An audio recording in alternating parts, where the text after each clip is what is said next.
2 times the racing, 2 times the pressure.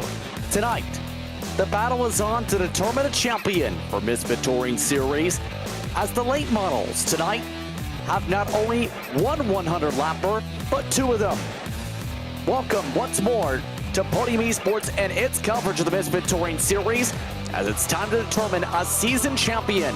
We're at Myrtle Beach in Langley tonight to see which driver comes away as the series champion for season 1. Good afternoon, I'm Justin Prince. On some of the booth tonight once more is Joe Peak. Also joining us in the booth this evening is one of the drivers in the field, the 15-year-old Riley Smithy Smith. You got to see our director DJ Lyon, and he's using cameras provided by the great Dougie Beard. It's been an interesting season so far, and it's been a season that's been talked about even in real-world racing circles since all the way back at PRI a couple months ago, and now the battle is on to determine the season champion, and in turn, which drivers get the chance to go to that Triple Crown showdown.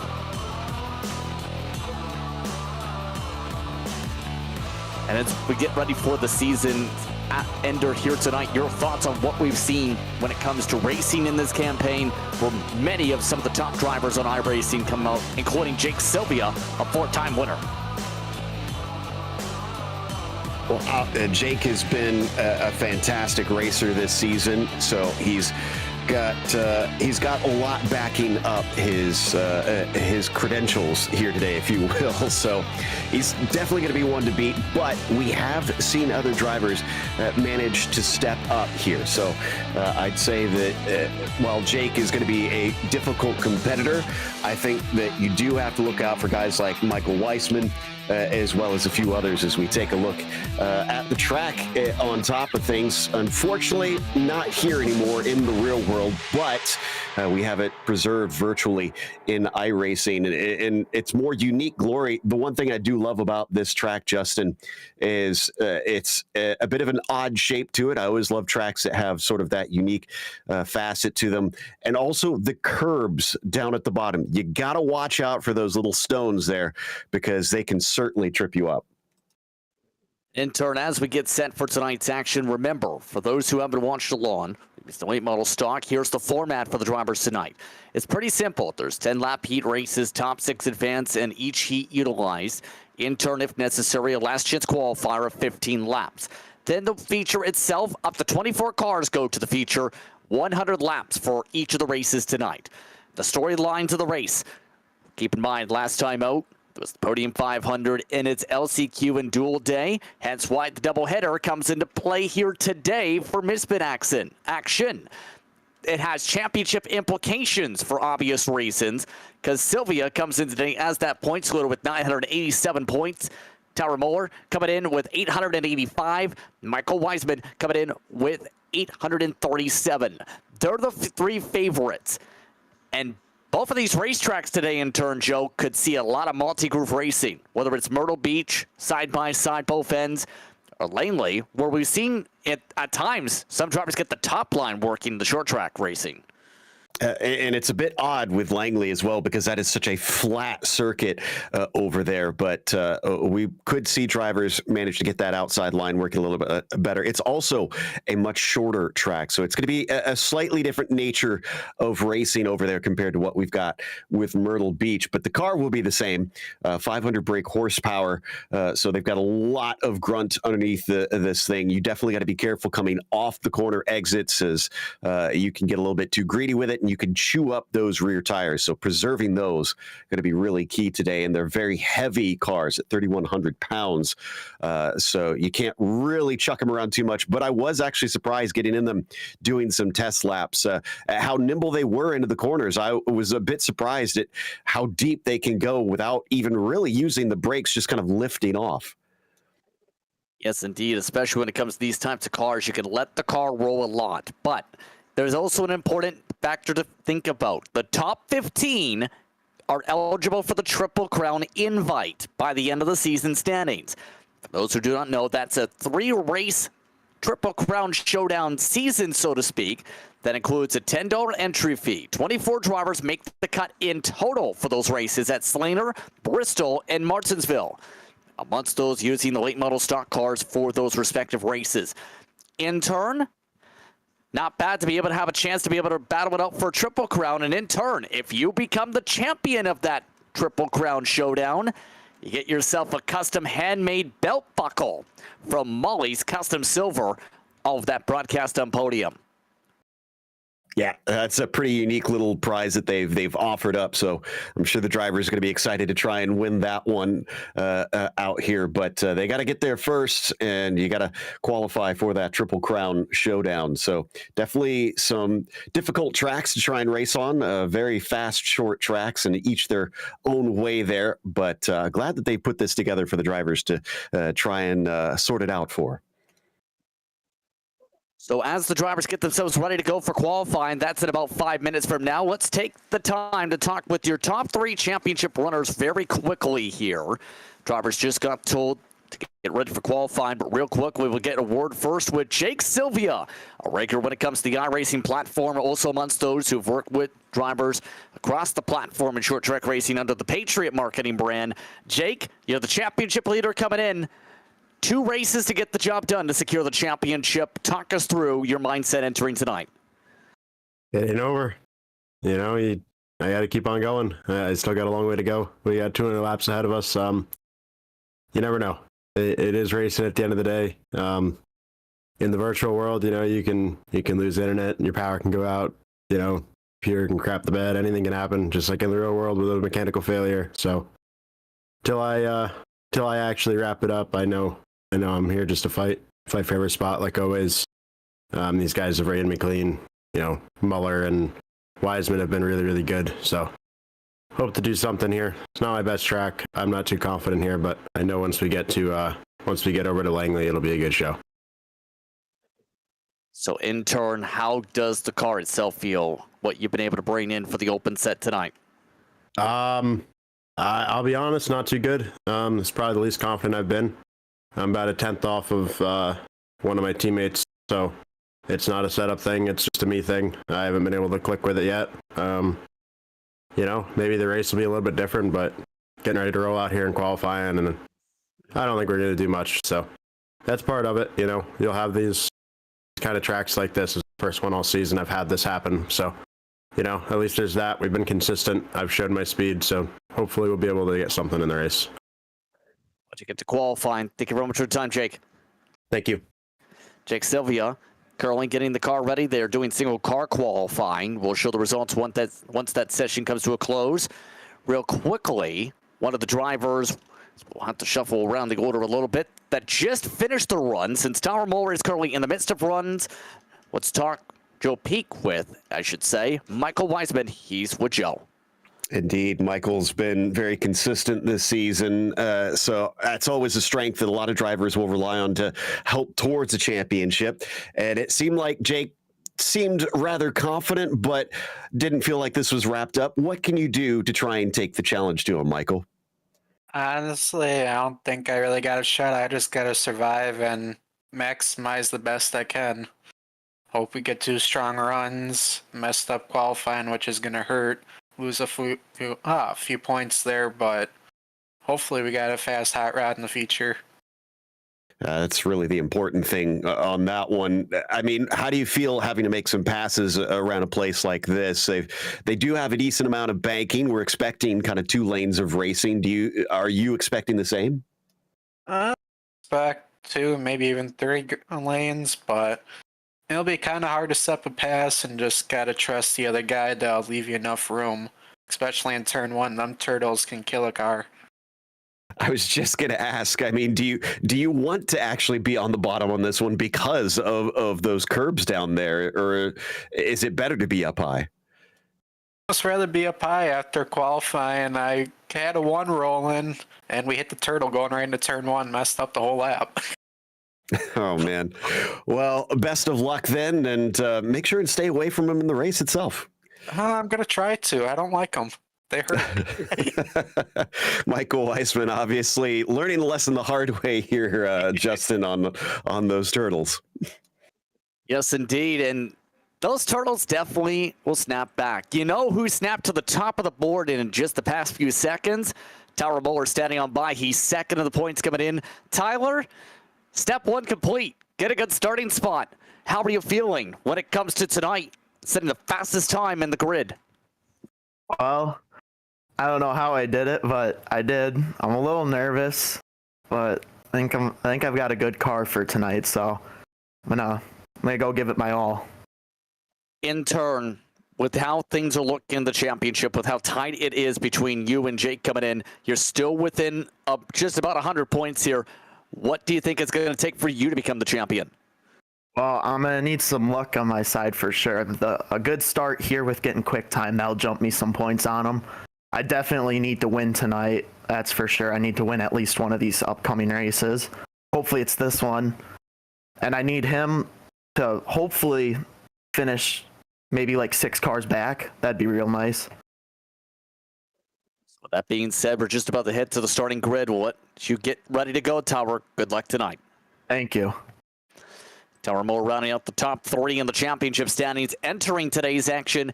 And as just said, all drivers have set their qualifying times for tonight's festivities.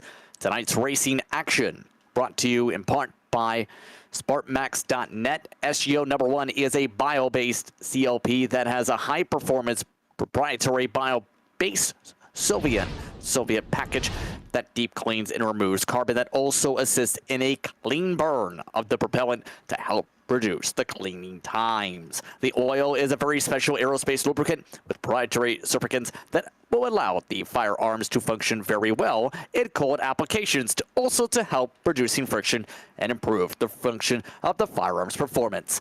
Speaking of performance, drivers already receiving the note that they will be skipping the heat and in turn skipping the LCQ tonight. There is just 1 heat for the drivers to set the field, just a grand total of 15 laps. When the drivers get themselves ready to go here, just waiting for the last words from race control, because 1 car is in that 1 heat, so I think we're going straight to the feature if that's the case. That kind of not much point for them to circulate for what would have been here. It looks like 15 laps. I mean, it would have been great, more practice for them, but we don't really need to watch them circulate on their own. Just received the confirmation from race control today. We will be skipping that heat race, so it's directly to the 100 laps. The consolation prize to that, guess what? There's an 8-car invert, so to speak, for that, and that's going to make things interesting if that goes the way I think this can go, because some of the drivers like Michael Wiseman, if that indeed shuffles the way it looks here, go from poor qualifying run to control car, if that sticks. Yeah, exactly. Michael Weissman qualified 8th, so he should be regrid on the pole. And, well, he was disappointed before, and I highly doubt it was intentional, but now it's going to actually kind of work out in his favor, having that track position. Right now, the race control tries to sort things out here because, well, obviously just the pace truck is on the racetrack, hence why we're currently in a hold pattern. In fact, the pace truck is the only one to make it to the starting grid. So Benny, the pace car driver, is your heat race winner for the second to last race of the season. So let's in turn go to pit road tonight, because making his broadcast debut this evening, one of the youngsters in this series is Riley Smith. Riley, you've been a racer in this series this season. What's the feeling like for drivers in turn tonight with this league, and in turn this doubleheader to end the year? Well, you know, it's definitely an interesting way to end it. The cars are a little bit difficult to drive, I would almost say. You can drive it in pretty deep, but if you don't drive it in hard, or if you drive it in too hard, you can get the thing spun backwards, and you know, not have that great of a time. But coming, I believe 3 races in the league. It was an interesting one. It struggled, but that's kind of why I'm here. And in turn, tonight could be an interesting one. We'll touch upon Riley in just a little bit. Thank you very much once again, Riley. Again, just 15 years old, making his broadcast debut. One of the youngest drivers in this series. So right now, we are currently in a hold pattern for the time being. let's talk with Kyle Adams. As Kyle, it's been an interesting season. First things first, welcome to the broadcast booth once again. Second things second, as we sort things out regarding the one car, one heat, or the opposite of that, should say, one heat, one car in it. How would you describe the feelings entering the doubleheader tonight? Man, I was really excited. It's been a long week, lots of practice, lots of laps. 2 tracks in one night is going to be a lot for everybody, but and with the points battle that we have right now in the top 3, definitely is making things interesting that guys had to work on setups for 2 tracks, and then they got to qualify twice. It's really extreme, really fun to watch. It's been interesting to watch the banter back and forth throughout the week, and unfortunately, low car count here for Myrtle. I guess it's not everybody's favorite track. That's been the consensus. So hopefully we'll get a little bit of an increase there for Langley, and we'll put on a good season finale. Talk us through about the efforts for the league, because, well, for context, we actually met during PRI, which is in Indianapolis, the motorsport convention essentially for the whole industry. And Ryan Bauer kind of explained this to me, where, correct me if I'm wrong on the parts that may be off on, about how you had experience, you and several of these drivers at real-world racetracks. Then that course seen the landscape shuffle, and then went to virtual. Is that correct? Yeah, so worked at the Rockford Speedway as their media guy and their photographer, videographer, and we said through the winter we did not want to lose that short track vibe. So we actually created 5 different leagues, 5 different divisions of cars, and they ran every night back to back. So we'd get in 2:00 p.m. and we'd be racing till 7 p.m. Central. I mean, it was nonstop racing. So it felt like you walked in the gates of the racetrack and you were just one division after another. And we kept that strong. Just finished up the Slinger Series a couple weeks ago, and now we're finishing up this series. But it seems like everybody has been really hyped about it. Everybody's really enjoyed it, and I think it was really good for the racing community. So, well, with that being said, your drivers are ready. Let's see how they start. Good luck once again the rest of the evening, Kyle. I appreciate that. You guys too. Thank you for everything you do. Let's have a good night. Kyle Adams, taking the time to quickly speak with us here. He's amongst those getting ready. Here's a look at your starting lineup for the second to last feature of the season. Michael Wiseman's in control alongside Waylon Robinson. The 8-car invert is in effect. Row number 2 tonight. That will feature Dylan Colapro and Kyle Adams. Jake Sylvia being 5th with Deacon Smith in the 6th position. Riding at the top 8, Charlie Bates, Tyler Miller. And then your top 10 ends with Jeremiah Wachecki and Keegan Bush. Your other starters, Corey Vaughn, Ryan Wilson, and Bradley Stephanie. Stefan should say. That's a 3-wide salute for your top 3 in points entering tonight. Series hopes to make this a staple for future events. For the championship battles, your top 3 get ready, Joe. Your keys to win. I think staying out of trouble is definitely going to be the biggest part of this one. It's always a factor in short track racing, and also holding on to your stuff, because this track's going to chew up your tires over 100 laps. And in turn, we've talked a lot about the speed of Sylvia, especially when it comes to his official racing resume. That's why that's so much of a talking point.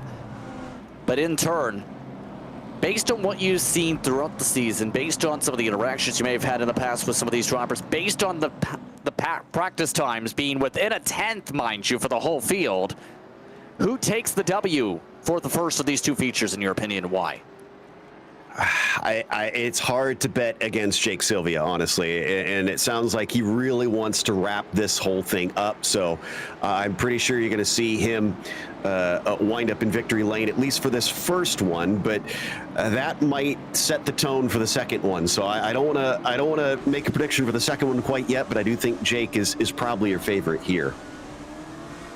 That's Michael Wiseman, who, even though he wasn't confident on the qualifying run, the invert gets in the perfect spot to take advantage. He's in a Pontiac Firebird, technically, when it comes to the front row, alongside a Toyota Camry. In terms of your livery and manufacturer choice, then it's Chevy, Dodge. 4 different manufacturers of note, all in the midst of our penultimate round. Pace car off, green flag is out. We're underway for 100 laps for Myrtle Beach. It's a good start here down into turn 1 by Weissman. He's going to hold that lower line at least at the start of things. Oh, and up into the wall already. Just saw Robinson kind of smack the outside. Oh, and he's going to get into him. Caution flag is out, and that might already be the title fight for the 74. That was an unusual one. I'd have to go back and kind of see what exactly happened there, because second place Robinson just literally ran over Weissman. I'm not sure if he wasn't really used to the 74's braking point, because remember, there was that regrid there. But I mean, with the regrid, the second place car should be pretty used to those around him as well. Just a bit strange to have that happen right on lap 1. Dylan Calabro is now the race leader, by the way, with that. Sylvia already to second. And I think most of the spots are going back to the 74. It looks like he is resetting himself towards the front here.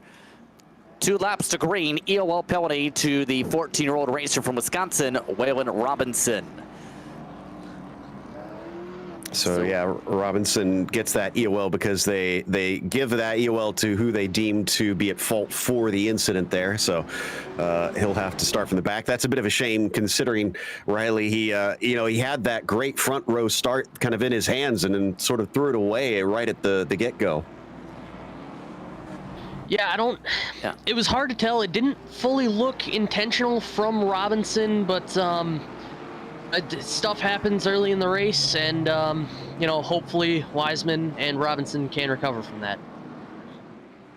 Thank you very much, Riley. And it looks like the 74 has to go to the back here. We are at 1 to green, so you'll have to try and make a charge from the back now. It's Calabro now in control. Early start this time. Green flag is out. We're back to racing. Already the 71 taking advantage. He was the quickest in final practice tonight. Look who's already jumped up in a second. Sylvia's taken quick advantage of all the mess that had happened in front of him. Got spots already. And we'll see if he sits back and kind of lets Dylan lead this race, or if he wants to take control early on, as it looks like we got a bit of a battle for third, Justin. Yes, it's starting to build up right now with drivers like Kyle Adams taking peaks. Tyler Muller's already there. A bit of a door bang for Deegan Smith. And already starting to trade a little bit of paint there with some of the drifty drift. A lot of cars getting loose in the early going. Yeah, I think they managed to stay out of each other. Oh, but he's going to drift up a little bit, and Kyle Adams going to have to give him the space there. You really want to be getting on the throttle early coming off of these corners, because you can use it a lot better than you would think. But I did find turn 4, as Kyle Adams just did, it's easy to get loose off of that one onto the main straight. 24 machine of Kyle Adams in turn shuffle back to the 6th position. On lap 8 of 100 already in this one. This race also brought to you in part by Sharp Design Co. See that logo through the Myrtle Beach portion of the race tonight. They're a sponsor for Myrtle Beach and a couple of the other events this campaign. By the way, your drivers in the championship fight are in green. Sylvia is still in second. But for how long? Because Muller's been providing pressure up front. However, Muller is nearly hitting every single wall trying to find a way up front. Up at the back, it's 2 by 2. Weissman wants some spots back. Yeah, he's trying to see if he can push his way forward here early on. He wants that track position back, and tires be damned, I suppose, because that's the problem here with him having to try and do this. Is that was a big wiggle there from Weissman, actually coming off of turn 4. We're probably going to be seeing that all night long as drivers are eager to get the throttle down. Up towards the mid-pack once again. Deegan Career Ender Smith. That's the nickname he chose for Discord, after all. Trying to prove why he's been in victory lane a few times this season. He hasn't had the most consistent season, but he is in the top 5 of the points after all because of those abilities he's showcased to win races. He's still trying to find a way to get him the pass done on Charlie Bates. We heard Michael say that he feels like maybe the high line is the place to be just to stay out of danger here. You definitely got to cut down low coming off of turn 2 there to try and really get the straight line speed. And nice run. 15 must have actually gotten a fantastic exit off of turn 2. Couldn't quite get fully side by side with Bates though.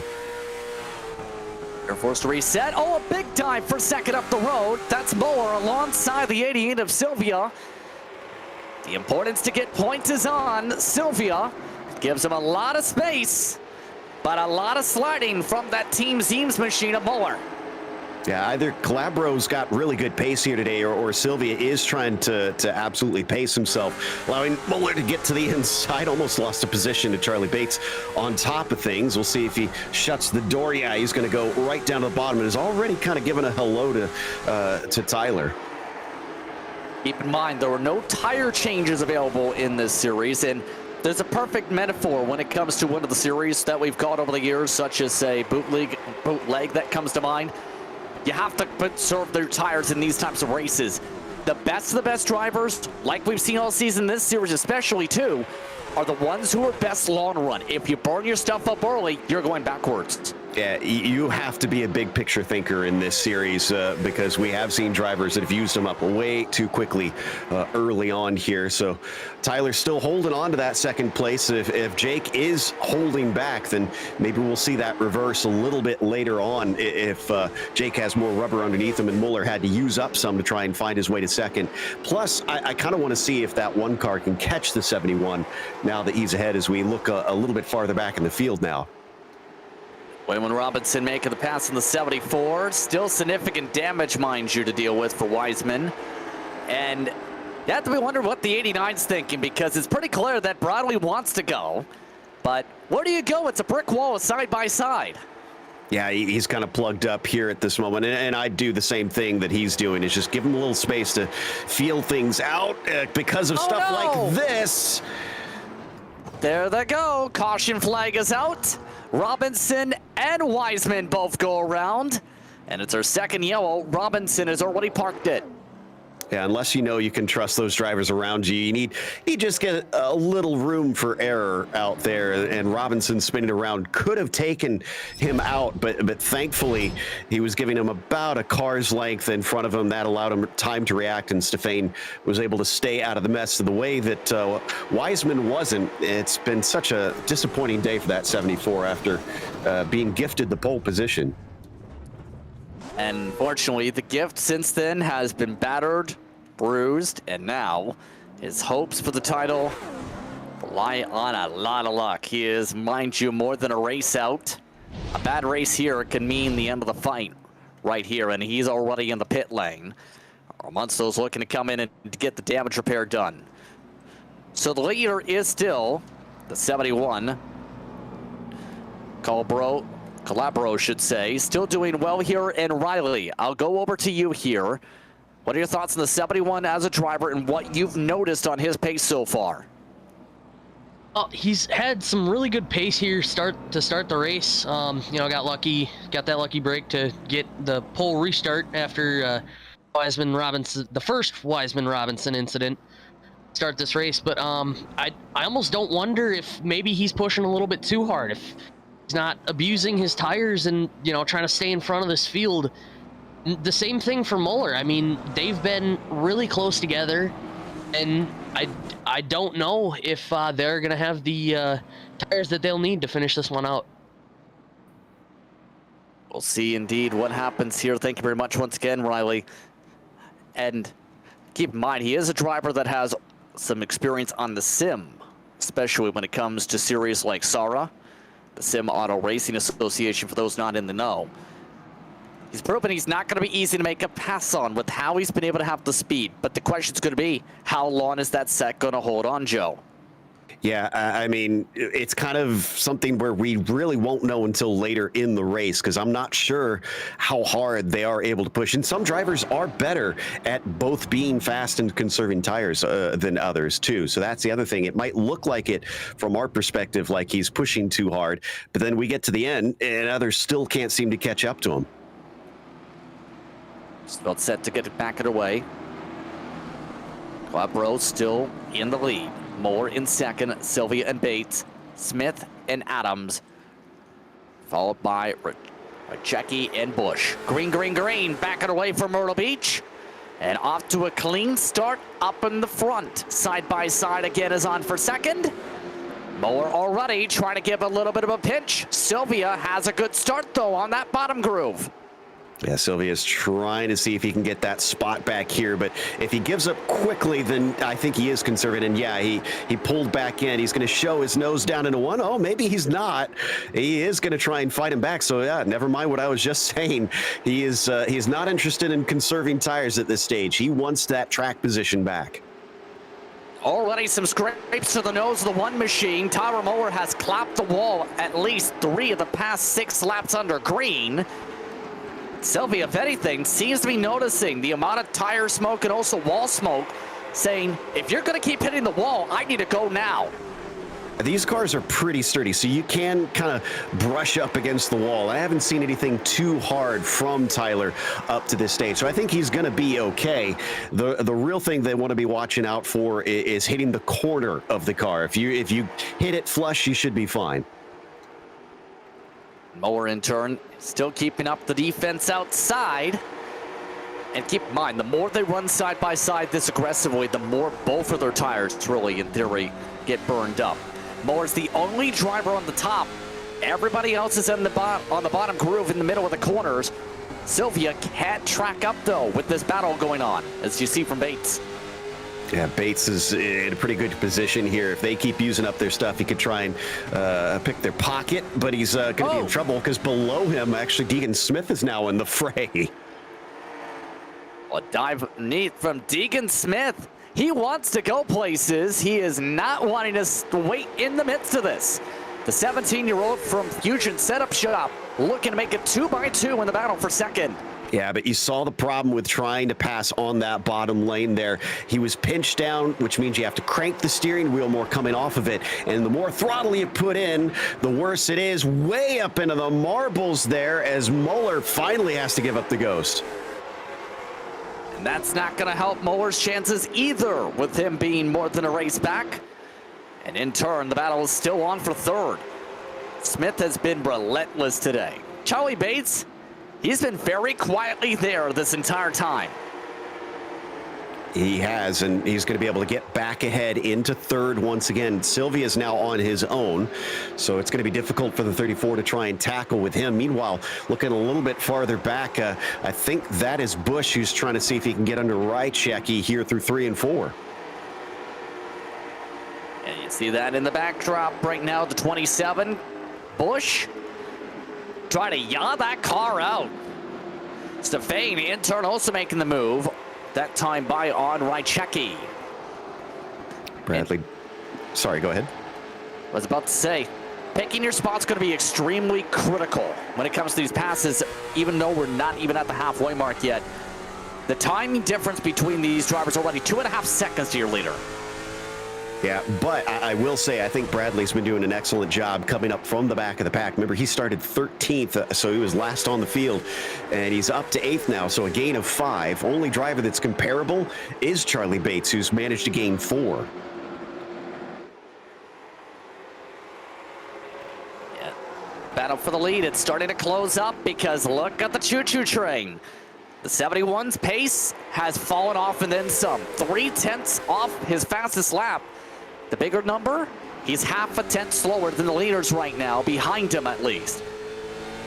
Calabro getting a lot of pressure from Sylvia. Sylvia, Bates, and Deegan Smith are all in the 18.8s. Nose to tail here up at the front, so pressure starting to get piled on for that. 71, never mind, it's no longer pressure. He's getting overtaken. Jake has decided it's time to move early in this race. Sylvia wants to go and wants to go very fast. He's already to the race lead just like that.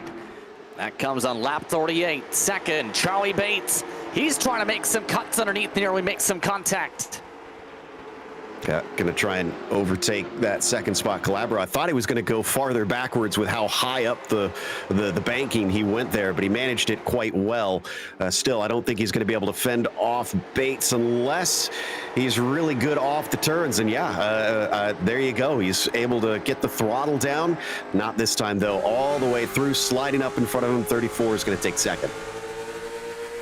So Charlie Bates, the outlaw late model racer, having to play some big defense still. Nearly getting a bit of a kiss from the 71, but he's now in turn clear for second spot. So that leaves us just under 60 laps to go in this one. And already, it's worth noting, the 74's chances are running out. And that you see him dead last on track. He's knocked down the wall at the end of the racetrack to the leaders. Others, they're going to need some track position and fast here if they want a chance to battle up front. A nice little battle in the back, though. Rychecki once again in some fun with Kyle Adams, lead organizer there in the number 24, and he's got his nose underneath. We've seen this a few times where drivers manage to get side by side and get a little loose on top of it. Yeah, I don't know about you, Riley, but I don't think I'd really like that bottom lane. Oh, and a big door. Kyle Adams with a second door. Well, that was an interesting way to say I didn't appreciate that. Why not damage your left side of the car on top of the right? Yeah, they're able to get away with that pretty easily. That was a pretty soft hit between them. Oh, but ducking back underneath. Kyle Adams says, if you can do it, I can do it. He's got to be careful, though, about those turtles down at the apex. It's that late apex that will catch you out, because that's where everybody's trying to straighten off the exit, and Kyle's going to go around. Caution flag is out. Kyle Adams spins himself around for our third caution of the day. And that's the caution the 74 definitely needed. And for Kyle Adams, there goes all the track position in the Spartamax machine. Yeah, that's going to be really gutting for him, because he was having a great fight up to that point, but he did seem to be slipping backwards somewhat. Let's take another look at it as he sends it in deep initially, and he's going to get that side by side, but he wanted to track out, and that car was there. And like I keep saying, you don't really want to be putting too much down on your right foot if you're having to crank too much steering into it, and that's what sent him around.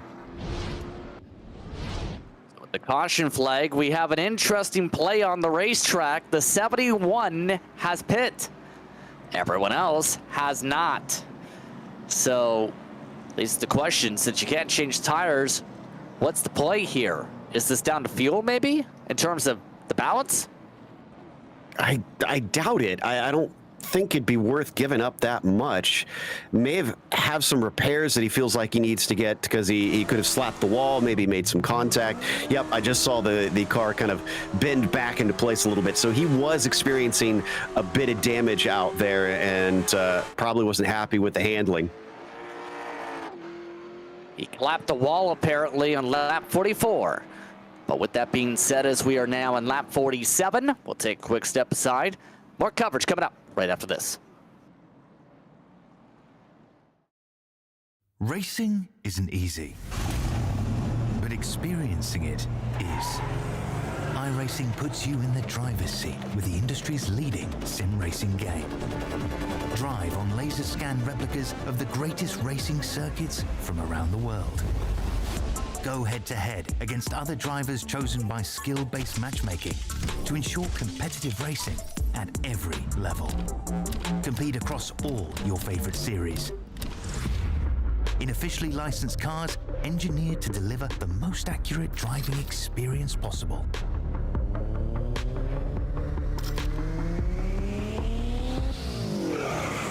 Join a race or host your own with players from across the globe. Race against the computer or in a league with friends.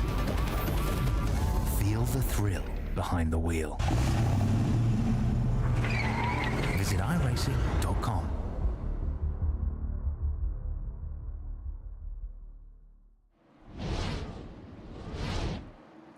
Welcome back to Podium Esports and its coverage of the Misfit Tour Series. Rounds 12 and 13 continuing on the penultimate race. Still underway from Myrtle Beach with Jake Sylvia up front. Halfway next time by, Charlie Bates already under attack on the restart by Deegan Smith. Tyler Muller also trying to find a way to get around in fast as we're backing away, and we're already dooring. Yeah, 34 getting a bit of that. I thought the 15 was going to have a hard time making that pass, but he's going to make his way up through there come hell or high water. Tyler Muller as well, back kind of watching from both of them. Again, I would give a little bit of space here because it's getting rough in front of him. And it's getting very chippy in turn two with some of the contact building up. Smith has not been afraid to lean on drivers, it's been noted, when it comes to how things have played out tonight. Smith still not able to clear on by. So the contact pushes Bates up the racetrack. That shuffles him in a battle for third, just like that.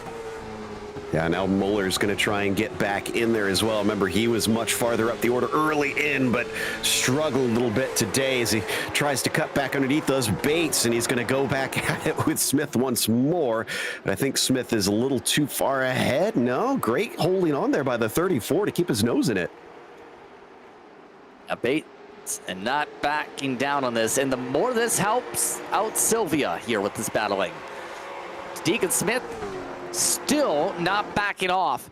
The more this battle continues, the more Sylvia runs away. It's up to 6/10 just about now. Really impressed with Bates here, making that bottom line work in a way that we haven't seen a whole lot of cars do. Highside seems to get that better launch most of the time, like you can see there, but just sticking with it. That shorter line at the bottom, somehow the 34 has managed to stay a lot smoother. The one machine just trying to figure out, where do we go? Where do we go? Well, here's the issue too in terms of remaining patient. Hence the aggression level going to 3 wide. Oh. He's been trying to send it now a few times because Keegan Bush is all over his back bumper too. That was very brave out of Tyler. We did hear one of the drivers, I think Wiseman, saying he thinks 3 wide might be possible, but I feel like that was pushing it a little bit. If I was the one, I don't. Oh, and we got a caution. And it's on the front straightaway. Ryan Wilson and a couple others are scattered all over the front straightaway. Stefan also involved, and we're under caution yet again. It's not been a good time for the Zomblers Esports Club car. They've had some damage since the early going, and now Ryan Wilson is involved in the yellow. I feel for Stefan. He was making such good progress earlier on in the race and just basically got turned around a little bit there. I don't know if maybe need to give a little bit more space, but it definitely hooked him quite hard there. So the 56, unfortunately, a little bit too close. Here's the replay. Yeah, he maybe could have given him a little bit more space, but also you could argue the 56 had a little bit more room to the outside. Kind of a racing incident to me. That being said, that adds a bit more damage to both their cars. They've ducked in, one of them at least, to the pit lane. Ryan Wilson electing to stay out. I was about to say, it's interesting to see a lot of different groups try and kind of spread to different marks. We'll take a look at this one more time here.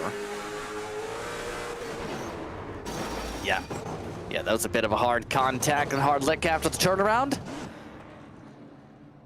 And Ryan was arguing his case over the radio as well, saying he was still up on the outside slightly, so he felt like he had an excuse to have some room be given out there, and they haven't put down an EOL for either driver yet, so maybe they agree with me that it kind of each could have given a bit more in that situation. The time will tell on whether or not they feel like somebody gets more blame than the others, because they'll get that EOL. I think that's the exact call that was just over the radio. So coming up to 40 laps to go. And the field sorting itself out here in the midst of all things. The military machines are calling for a photo op, I think, on the radio, because Corey Vaughn has a military themed scheme based on the Marines. And Kyle Adams, well, on top of the sponsor, I believe he has the Army on his car. They're starting just about next to each other on this restart mid-pack as your leaders get set up here. It's not time to get distracted by everybody's paint schemes, though, because we're down to 40 to go. We passed the halfway mark. If you're at the back of the field, you need to start moving forward. 24, nearly accidentally turning. Was that Calabro, I think? Yeah. Well, it's the Navy. It's time to join the Navy, everybody. It's under 40 laps to go after all. Jake Sylvia on the gas. See the world, they said. See the rear car's bumper in front of you. But look at this. Sylvia having to chop down pretty quickly on Bates. I think he feels like that 34 is a serious threat. And in turn, Bates providing a lot of pressure, trying to knock on the door. Within a quarter car length still. Battle is more so on for third right now, and this could be very helpful, to say the least, for Bates to try and set things up for the win. Yeah, it looks like that's going to go single file. Riley, I'm kind of curious, if you were in that 34, what do you do at this stage? Do you try to go on the attack with so many laps left, or do you try and hold station? Ooh, Riley might be a bit gun shy right now, but looks like Charlie Bates is at least going to hold pretty close behind him as that battle for third won't go away there, Justin. Yeah, they're not slowing up in terms of that fight. A little bit of a drag to the wall. Here comes Muller inside for third. A push up to the fender. Muller able to keep it off of Smith. Deegan Smith plays the defense well, but the caution is out behind him. And Michael Weisman's championship hopes, I think, are completely in smoke. He's gone to the back multiple times now, and he actually passed a couple cars. He didn't hit anything, though, so I think he'll be okay, although his tires are now going to be even more worn. You're going to see here, I think it's a little contact that'll send him spinning. It looks like with that 24, yeah, trying to track up, and good job from Kyle Adams keeping that car from getting spun around. No surprise, he's already in the pit lane as a result of that slide spin. And the amount of damage that he's built up on the 74 car tonight. He said he needed a miracle. He's gotten everything but it. He's hit the lottery on how not to win a championship in the penultimate race. By the way, Riley Smith is back, Joe. So, Riley, I mean, what would your approach be if you're that 34? If he can get behind the 88 again on this restart, should he try and go all out and see if he can get that track position? Or should he try and stay patient, hold on to his stuff? Oh, definitely he should go for it. He's got nothing to lose at this point. If I was Jake Sylvia, though, I would definitely be a little bit worried about that because you've got Muller 2-3 spots behind you. One small mess up there could maybe throw off your entire championship. So definitely go for Charlie Bates. But for Jake Sylvia, it's trying to play it cautious here. Thank you very much once again, Riley. And keep in mind, remember, that Triple Crown invite goes to the top 15 for the lock. Bates came in 31st in the points. He's only made a couple starts this season after all. However, say Bates was to win out to end the season, because a couple of the others in the 300s are not here right now, there's a chance he might jump into the top 15, but in theory, he'd have to have a near max points day to do it. And, you know, Riley made a really good point there that Charlie has very little to lose here. He needs to do something and might as well. Whereas Jake Sylvia, we were talking to him earlier, he's got to think about the big picture on this. So he really shouldn't try to fight him too hard if Charlie proves to be aggressive. But Charlie's got to get there first. And if I know Jake Sylvia, he's going to make sure that he outruns that 34 to prevent him from a chance to try and get a nose underneath. Not in position to restart once more. Jake Sylvia still in front. That Patriot marketing machine. This was that RS paint wallpaper machine. Outside, Charlie Bates. Then it's Smith alongside Muller. Followed by Rychecki alongside Keegan Bush. Adams, Kyle Adams, as well as Dylan Glabro on the top 8. Oh, they're stacking the box for the green. Back underway. A lot of tire spin mid-pack. And look at the run. Deegan Smith looking for second. Looking to try and force the 34 up. It's the last thing that Charlie wanted right here. Like I said, he definitely wanted to try and get into that second spot, slot in ahead of Deegan Smith, and now he's got a fight on his hands. This is just going to allow Jake to start to pull away.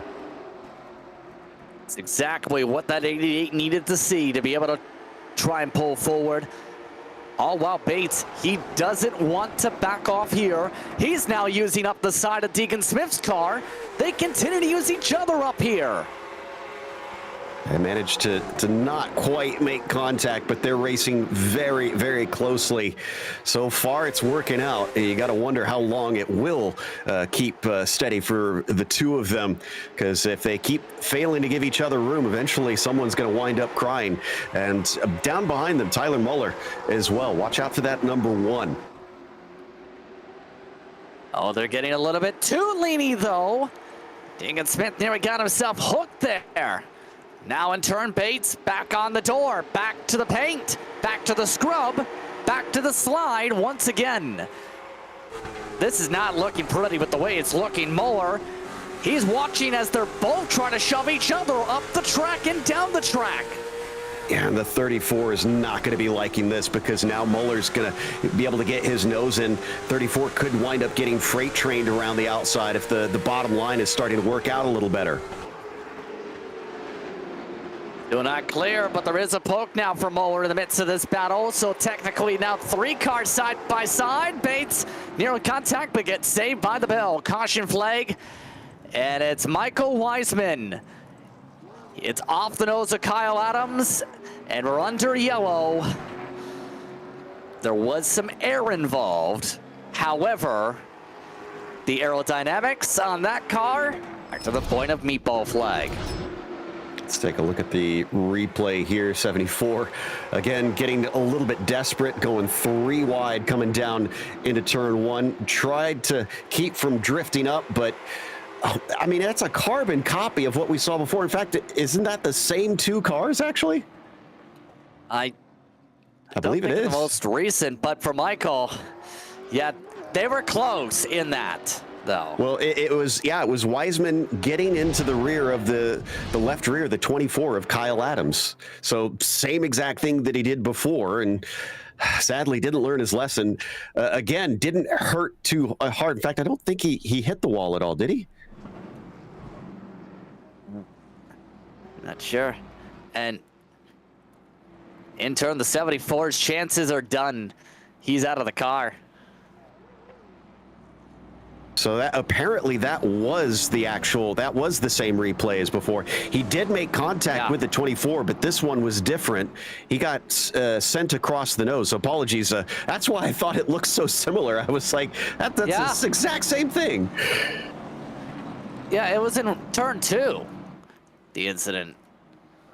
Let's see if we can pull this one up, but yeah, this definitely was a hard hit, so that explains why we had Michael Wiseman. I was so confused. We were talking about he had such a hard hit there, so looks like no, we don't have the replay quite yet. So we're working on that right now for the time being. Sylvia still up front, by the way. Deegan Smith, Charlie Bates, Tyler Muller, and Keegan Bush, the top 5. They're coming up to the restart this time. We apologize for that there. Scoring software is hard sometimes. After all, it costs thousands just to program it. Of note, though, Michael Wiseman, who's also a racer in series like ASR, not having the night they needed for the title fight. Jake Sylvia, he's still looking to hold on and basically just about mathematically lock himself a title here. The one wants to change that fact. Green, green, green, back it away. Here comes the dive bomb. And there goes the turn. There, he's holding on to it. Oh, and now it goes wrong. Well, Deegan had that one. He had it saved, and then unfortunately, Rychecki up around the outside, just a little bit of contact there. Yeah, I was with you. I thought that instead it was going to be Deegan Smith trying to charge in on Jake Sylvia because he was looking to the bottom. At the same time he was doing that, Charlie Bates, watch on the replay, thought that maybe he could find an opening. That was never going to work, if I'm honest. I feel like this is more on the 34. There's no way he was going to be able to get inside both of them in that situation. But yeah, I kind of figured, I thought maybe, Deegan's going to try and do what Charlie couldn't and see if he could attack on Jake. And in turn, even if Deegan Smith made it there would have been contact probably with the leader. And he's got an EOL, Smith has. Oh. Let's look at this again. EOL 15. Okay, that's not how I would have called it, but the stewards have more of a chance to try and take a look here. Yeah, from that angle, it did look like he was pretty far inside, but I don't know. To me, that was, if it was my call, I would have said that was more on Bates, but like I said, I haven't gotten to really get to look from every single angle on this one, and that will promote Charlie up to second on the restart. And I know the argument on the radio was, I can't go into the grass on entry. There was also changing lanes on the restart as the reasoning just forwarded from race control, which makes it extremely clear. I was about to say, you don't normally see someone crossing the lines before the start and finish line. That kind of loses all benefit of the doubt when you do the lane change. Yeah, that's a good point. I'm going back to check it now. Yeah, he had crossed, and that's a big no-no in this series. You got to stay in your lane until after the start-finish line. So that's why he got that EOL, and that explains everything. So with that being said, coming up towards 15 laps to go. Well, good in terms of time for those Curious on that mark, but Sylvia, it's just about time to be able to celebrate a championship based on the point tally. We'll have to get official tallies, of course, but getting yourself the tie for the series lead and win sure changes the conversation for the finale. Yeah, and Jake has been doing everything right so far on this one. Charlie Bates now has got a little bit of a refreshment on being able to try to take this one away from him. Before, he was having trouble trying to get to the inside of the 88. What does he do different here to try and change the story? And can he get to the bottom in time before Tyler Muller in that one will try and close the door? Sun comes out. Jake Sylvia looks to finish the job. 14 laps to go. Charlie Bates alongside, and another good restart back underway. Side by side for second once again. Yeah, Tyler caught him out. Now Tyler's going to get that second position. 34 tries to cut back down. Does a good job keeping Calabro and the 27 of Bush behind him here, but the damage has been done. We're only 14 to go. Chances are running out. That was a big slap in the wall by Bush. Extremely dicey, and Bush has been slowly but surely crawling through the field. Just about turned the 71 in that backdrop. He's also been not afraid to make little tiny bumps in that Cadillac. I mean, it's a very, very scraped up Cadillac, but it's still a Cadillac. It can drive very smooth. And that's not smooth.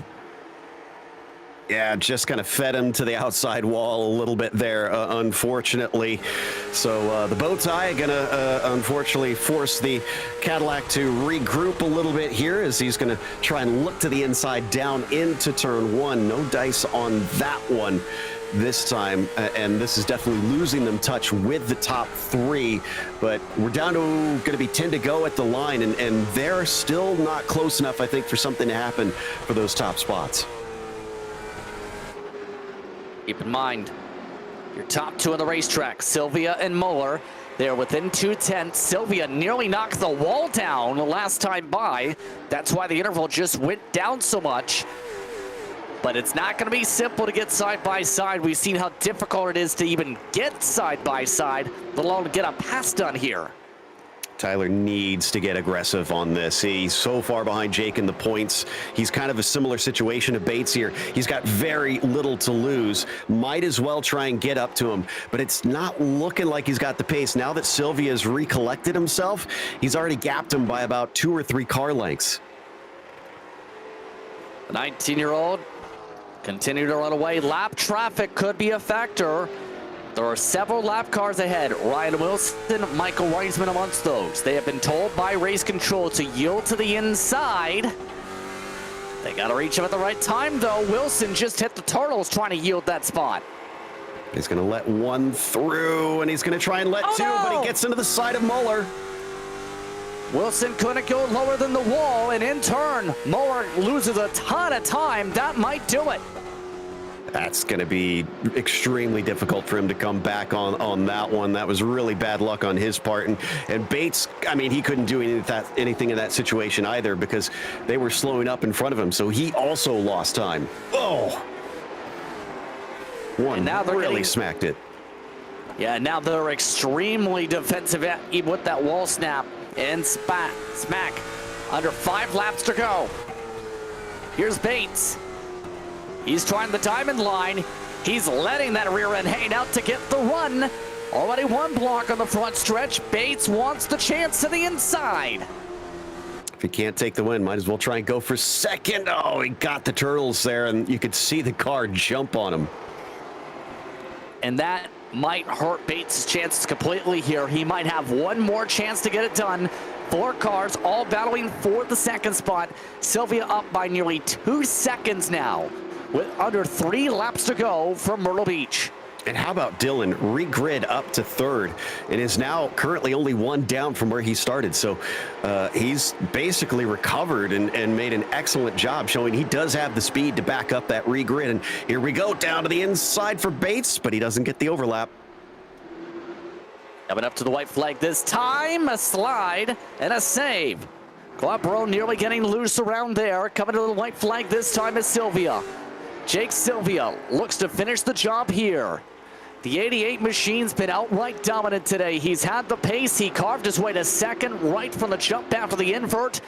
The Legend Car team owner and driver from Rhode Island coming to the checker. The battle for second looking clean. Jake Sylvia keeps it clean for the penultimate race win. Second spot that time going to Moore, Bates, and Calabro, the top 4. It was close. Bates almost lost that spot right at the end, less than 1/10 of a second, as Dylan managed to kind of sneak his nose underneath, but he didn't have the good enough run off the turn. So Jake Sylvia gonna take it home and basically control this race from very early on. Once he was up to the lead, it didn't seem like anybody had something for him. He already looks to celebrate. Interesting note, Sylvia before tonight's driver meeting burned it on down on top of Victory Lane. That's why there's a lot of rubber in Victory Lane. Well, you can argue he marked his territory for win number 5 as he does the Polish victory lap. Quick commercial break coming up. We're back with post-race coverage for race number 1. Right after this, you're watching Podium Esports in the Misfit Touring Series. Racing isn't easy, but experiencing it is. iRacing puts you in the driver's seat with the industry's leading sim racing game. Drive on laser scan replicas of the greatest racing circuits from around the world. Go head-to-head against other drivers chosen by skill-based matchmaking to ensure competitive racing at every level.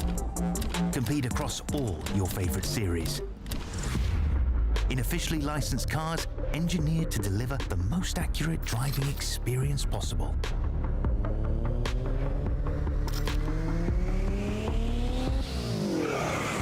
Join a race or host your own with players from across the globe. Race against the computer or in a league with friends. Feel the thrill behind the wheel. Visit iRacing.com.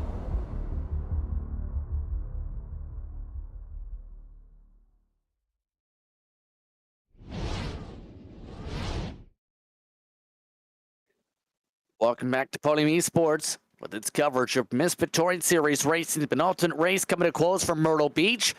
Let's take a look at your unofficial race results. Jake Sylvia takes home series leading fifth W of the campaign. Tower Moore in second. Charlie Bates, your top three. Rounding out the top five today, Clabro and Bush. Corey Vaughn went from 11th to 6th very quietly and discreetly. Kyle Adams recovered from his spin to 7th. In the 8th position today, Rychecki. Then Deegan Smith for the EOL finished last of the finishers in 9th. Your DNFs, Ryan Wilson, Michael Wiseman finished 13 laps down.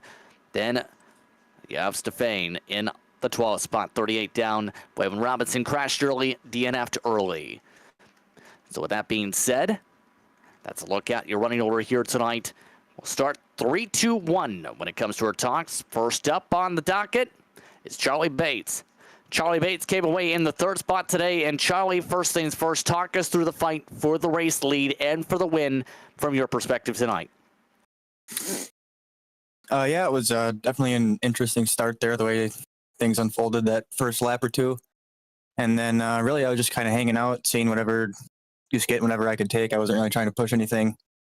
And especially knowing I'm not really in the points race at all. I'm just kind of here for fun, and knowing Tyler and Jake are fighting it out, I didn't want to get in their way or mess anything up for them. So I just kind of sat back and watched them go for it. And wish we could have had a little bit more of a cleaner run throughout the race, but it is what it is, and kept it in one piece and put it on the podium. So can't complain.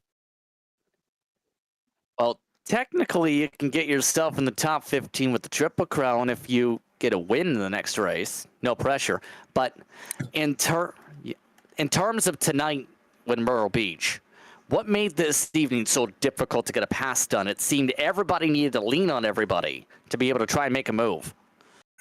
Yeah, that it's really hard to get around the inside here with somebody on when you got somebody up top. It's hard to, you really want to arc the corners, and when you're down low, it's hard to get that arc, and it just wants to push middle of the corner, especially 1 and 2 coming off. You see a lot of guys push up and get into each other coming off the corner. And honestly, I like the outside better when it's too wide, just because you can keep that momentum up, and especially in these cars, momentum is such a big thing. You can just roll the outside and keep your speed up and not have to slow down so much on the bottom. And that's what was killing me, trying to pass guys on the bottom or hold that bottom line, is I just couldn't keep my speed up and just let them drive around the outside of me. Now, next on the docket is an interesting one to close out the season. Larry King Laws, Langley Speedway. How's your confidence level about that track coming up?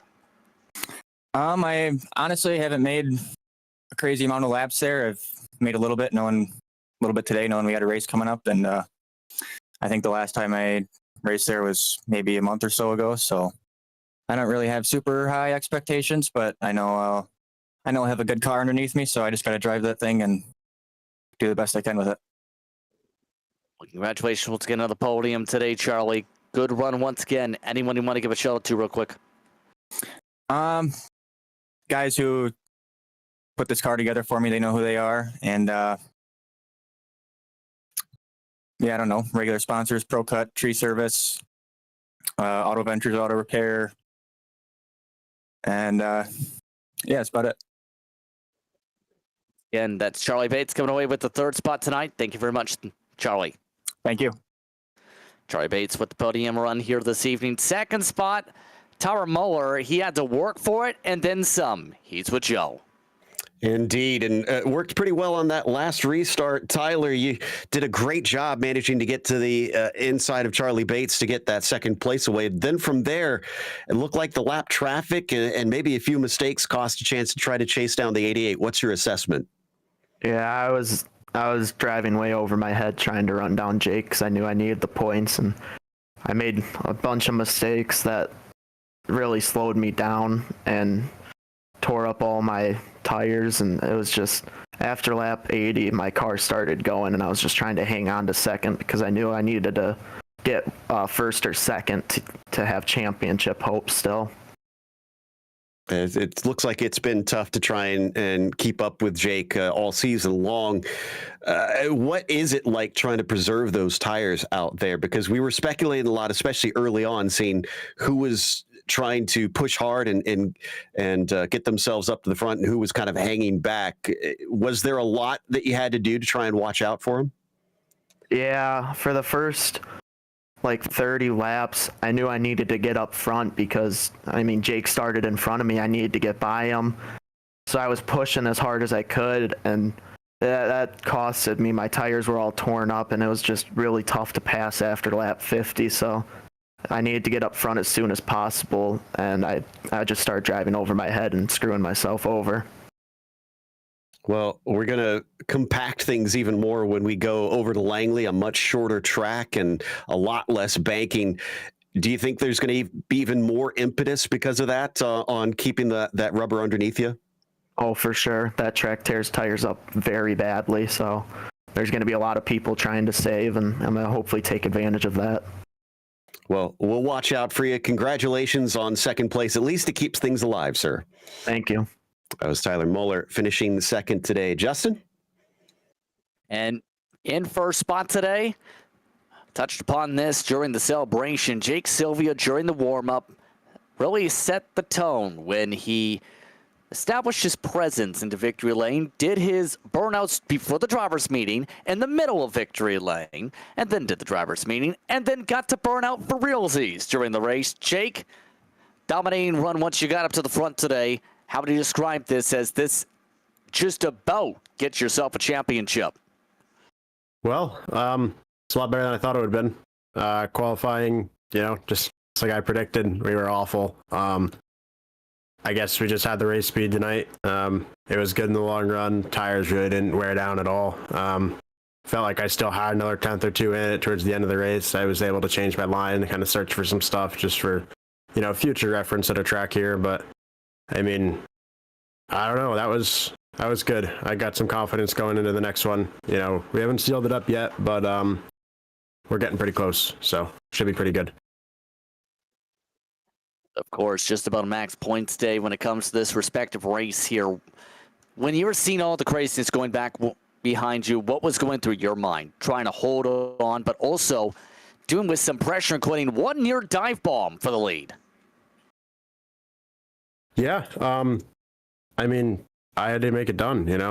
I got in there, and Dylan was fast, but he was falling back. I knew he was going to be easy with it, but you just never know in these things. You might got the same logo on the side of the car, but he's still racing for a win, just like I am. So I put it up in there, and I got by him, and it was a decent fight after that. There's no short of pressure from Muller to Deegan to Charlie, and I mean even Dylan was coming back through. I knew Wiseman before he got in that last wreck. I knew he'd gotten his damage fixed, and there was no shortage of pressure tonight. That's for sure. Now, the top 4 in points as they run, by the way, we just received that confirmation. Jake Sylvia, yourself, 1,091. Tyler Moore, 988. Michael Wiseman, 898. Deegan Smith, 861. If I'm getting the math right here, basically a good finish gets the job done here. In turn, Langley, what's your confidence on that setup for the Langley race coming up here? I put in a little bit of time last night. It's one of the tracks I ran a lot of officials at. That's kind of what I'm basing my setup off of. One of my favorite tracks. I think it races really, really well. I don't know. I know a lot of other guys feel the same way about it, so I'm not entirely sure if we're going to get anything done, but like you said, I don't think it's going to take a decent finish, so just got to be out there, got to survive. Of course, like always, anytime out on the track, I'm going for checker flags, and I'm going for those poles, so we're going to go try to sweep the day tomorrow and, get the thing done, get on with it, get done with it, and wrap up this championship and, get me one of them Molly's custom silver little belt buckles because, they put in a lot this season. They got some cool stuff over there, so that's what I'm hoping for. On that note, congratulations on the victory once again here. Any shout-outs you'd like to give real quick? Yeah, everybody, you guys up here making this happen. I know Riley came in on short notice. He's been doing a great job. You're, always a good time to have you in the booth. Joe is here. Everybody's here doing their thing. You guys are putting on a great show. Kyle's making stuff happen. Brandon's doing good on race control. And as always, Ryan Kuhn for the good setups. He's been having me flying tonight. Well, once again, congratulations on the victory tonight. Thank you. Jake Sylvia, gets the job done for the win, and just about mathematically for the title. He got 104 points from that last race, 103 for Muller. So put that into perspective.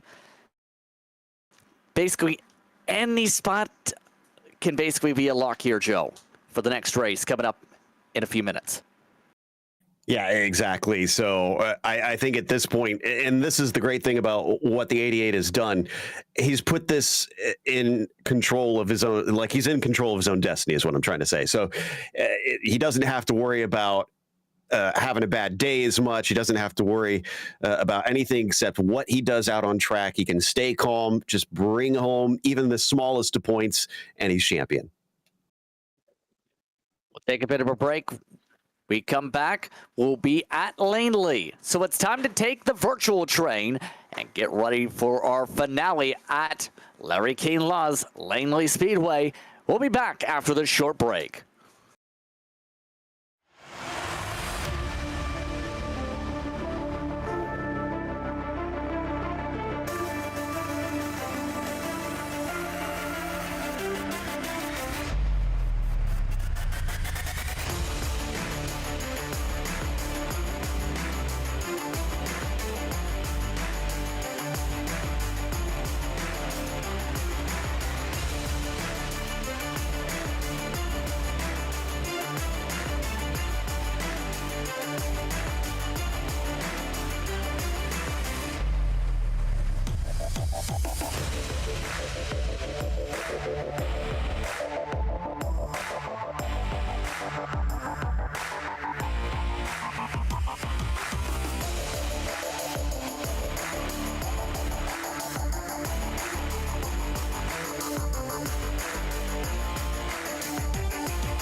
Welcome back to tonight's coverage of the Misfit Touring Series. It's the finale. After a busy doubleheader, this is the final part of said doubleheader as we get set to go once again here on Podium Esports. Just Prince Joe Peak, along with Raleigh Smith, alongside trackside for this evening's coverage. TJ Lyon producing using cameras provided by the great Dougie Beard. Drivers are moments away from the final qualifying session of the season. And in turn, that means one more thing. 100 laps up on the board, no heat or LCQ for this final race. But in turn, Joe, it should be an interesting one. Langley already producing a lot of fireworks as drivers try and get used to this track one more time.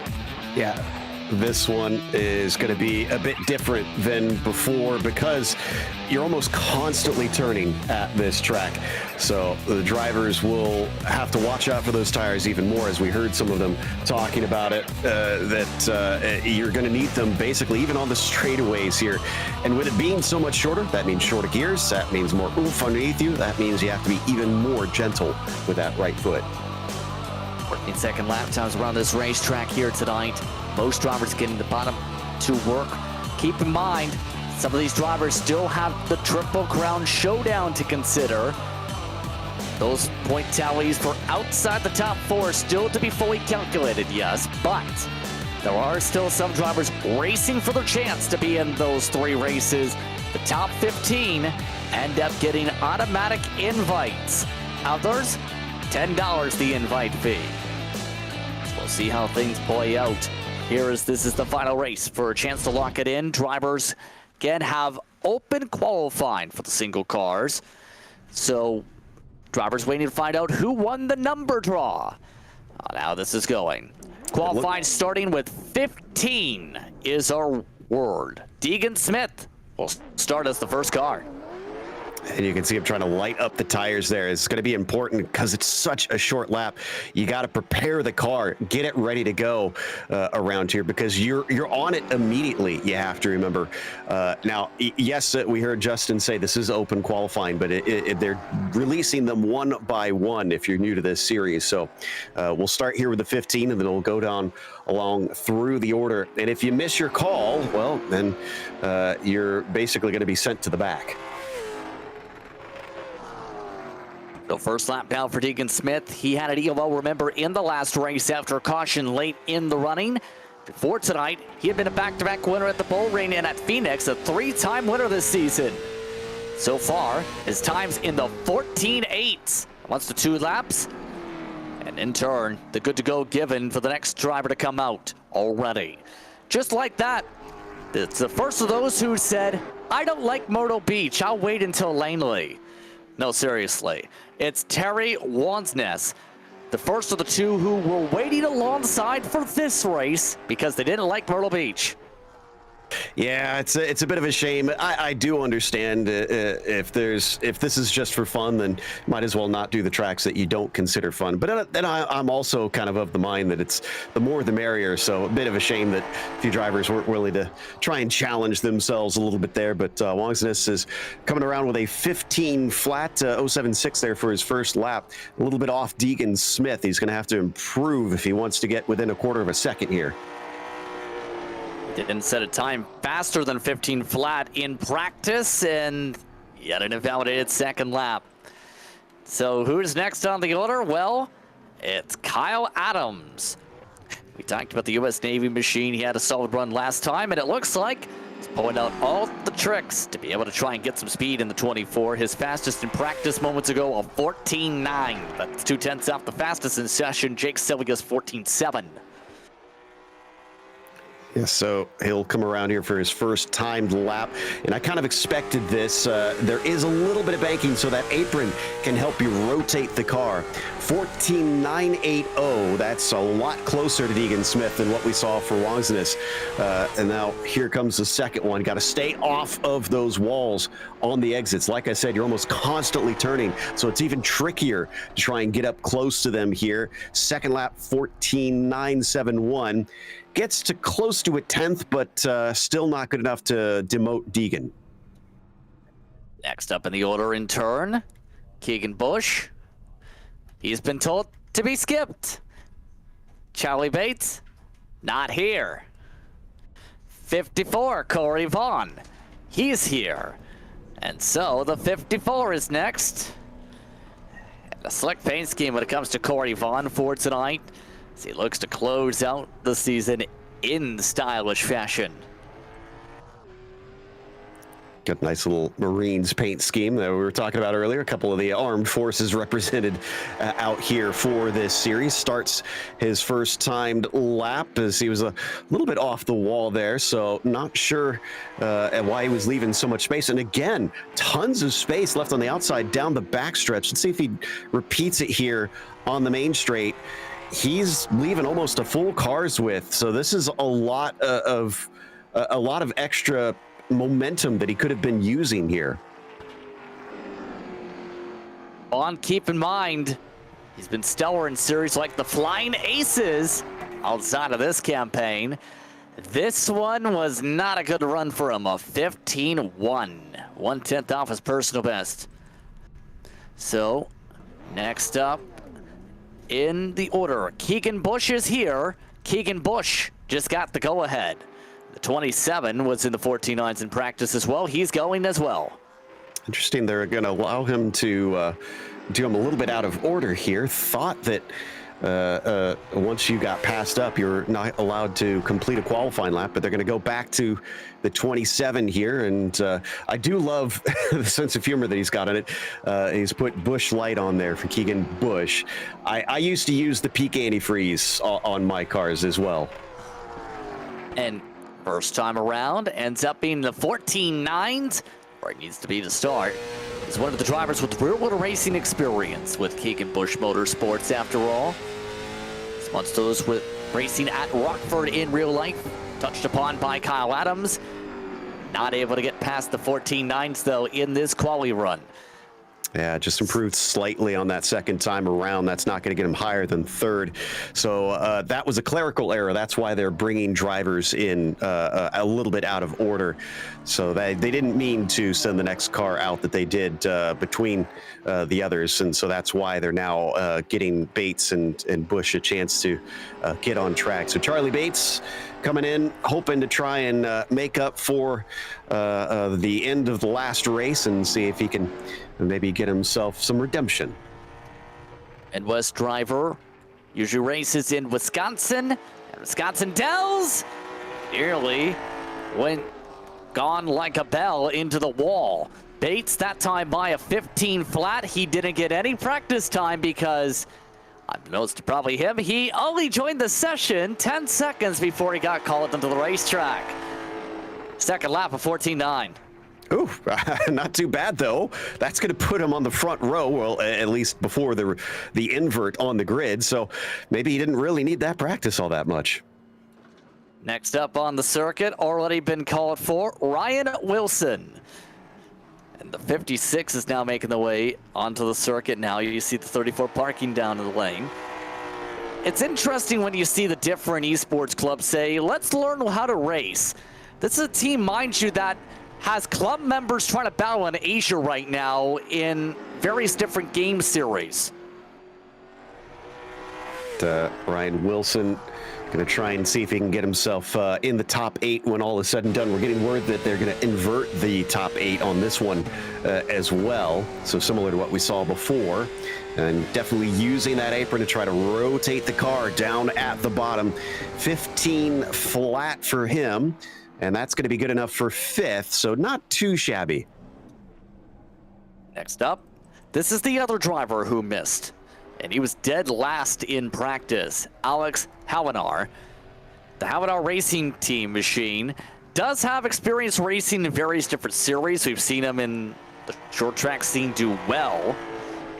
And don't believe that was a good start because I think he may have scraped the wall. I'm gonna double check on that, see if he did that. No, he didn't touch the wall. He was fine on that one. So this one should count for him, and indeed it does. Yep. 15.053, good enough for 6th position. It's starting to look very, very tight in the mid-pack. The invert. Don't drift it. Don't drift it. This isn't a dirt track. And he lost time because he forgot we're on pavement. Well, the car did at least. You know who's next in the order, though? The 71 car. It's Dylan Quabro, who looked to be in a great spot last race to be able to contend for the win, and then he lost the lead, and then everything went south. Even still, I was very impressed with his fight back, so kind of curious to see what he can do on the qualifying here. Obviously, he got regrid close to the front in 3rd last time. So if he improves on his qualifying, ironically, it would hurt him. But we'll see. It certainly looked like he was relatively quick. He's not using the apron to try and rotate the car, interestingly. And he doesn't need to. He hits a 14.7. And that's the fastest by far in the session so far. Can he back it up this time? Seen fastest lap shoes for the second. No improvement this time, though. He was a couple 100 slower. The next up in the lineup was in the same ballpark as him, within 4 1,000ths in final practice. Michael Wiseman being careful on the tires, as while he's not in contention for the title now, he can still close out with a W for T1 Racing. Yeah, and he wasn't happy about his qualifying last time, and then the regrid helped him out, and it was squandered. Well, not really his own fault on the first time through, because he kind of got punted from behind, but never really recovered out of that one. Ooh, he's going to go for the 2nd lap, I think, because he tried to square it off there on this first one, so he's not counting on this. It's a 15.2, definitely slow. Let's see if it pays off. Really slowed it down to get this right for the 2nd lap. Did he play the cards right with the tire attempts? 14.8. Not good enough for pole, but it is enough for 2nd. Actually 3rd. Yeah, and I think that did do decently well for him. So into that 3rd place. What he's trying to do essentially is he went wide on the entry into 3 and 4 on that first lap so that he could have more speed down the front straightaway. Give up some time on the lap prior so that the 2nd lap is a little bit quicker. Jeremiah Lychecki now on circuit. Had a very quiet race last time in the 78. This time, looks to be a little bit louder in that MJR Motorsports machine. He also isn't wanting to use the apron. He starts off with a 14.8. Not bad to start. That gets him a solid position. Can he get more than solid? Yeah, this is looking pretty good on the first time around.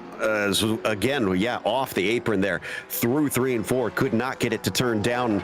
He paid for it. He's just a little bit slower. I think that may have been a mistake on the 2nd time. I think he wanted to get to that apron. So in turn, that puts him around the middle of the field. And Jake Sylvia, well, he found enough time to be able to change the paint scheme on the way on the train. So Sylvia going from black to white with his looks. Sylvia, fastest in final practice, leads us around the track. That's about a 5-hour drive, 5.5-hour drive, we found out, but couldn't find a train there. Buses apparently take about 9 hours, though. Hold on. Whoa, 88 with a 14.745. Sylvia top of the board, just like that in 1 lap. He had another 4/10 in it in final practice.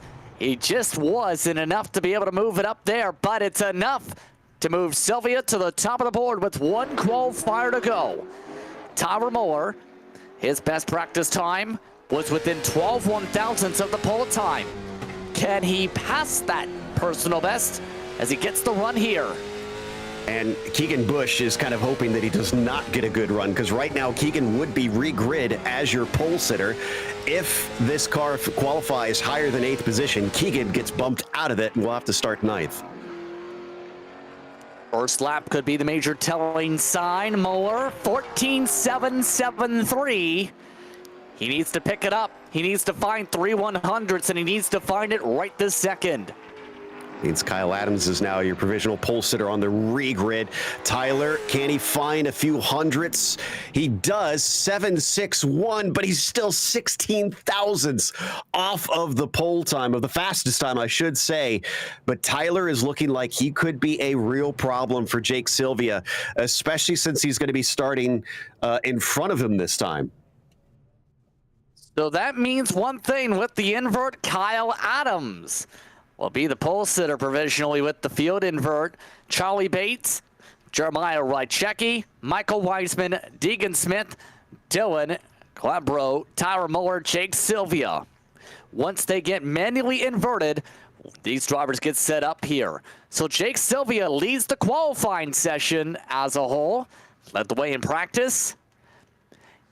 He is absolutely focused, to say the very least. Also of note, Charlie Bates has requested an EOL because he does not feel comfortable with the track. He wants an EOL because he wants to stay out of the way for safety. Yeah, kind of don't blame him on that. If you don't feel comfortable, you don't want to be up at the front causing problems, especially with this being such a short track. When they have pileups, yes, it is a pretty wide course. Everybody's going to be so close together. If he has a problem at the start, that could collect the whole field. So that's probably a good call. So we'll see how they sort things out fully here. Believe I heard Keegan, then Kyle. We'll confirm that in a moment. So they'll manually grid these drivers in the next moment or so. Again, let's look at how they sort it out by qualifying time. Keep in mind, the top 8 or 9 will be inverted here. They'll have a few laps to be able to pace around and sort things out here. Again, how they qualified, it will essentially be the opposite land of this for the first 4 rows, but Sylvia and Muller set the fastest times to qualifying. Then Dylan Calabro finished up 3rd in the session. Deegan Smith. Then Michael Weisman was able to qualify in the middle of that grouping with Rychecki alongside. An EOL requested and granted to the 34. Charlie Bates means Kyle Adams moves up technically a spot. And then we'll see where Keegan Bush is slotted as a result of that decision for the 34. The drivers outside the invert, Ryan Wilson, along with Alex Hawanar, also joined in that by Terry Wansness, I should say, and Corey Vaughn, your last starter. Let's go over to Riley Smith as they get sorted out for the invert here, Riley. Your thoughts as we enter the final race of the season from your perspective as a competitor in this series? Well, you know, there is definitely a lot of pressure from Tyler Muller trying to close out or trying to catch up to Jake Sylvia. He's a little over 100 points back, I believe.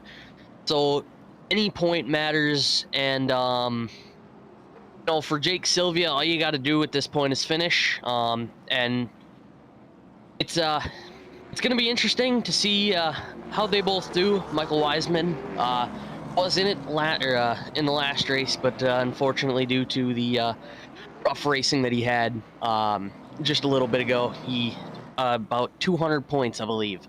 So. As a competitor, though, I'm looking at, you know, just trying to close out the season on a high note, trying to just finish at this point, really. We'll see if we get a good, clean finish to the season. Part of this doubleheader. Thank you very much once again, Riley, standing on by alongside the track as we go and close things out. Of note, Keegan Bush did not get included in that invert. He'll be starting 8th as a result here. Outside of that, everything else is as we mentioned, with the decision of Bates to drop to the tail.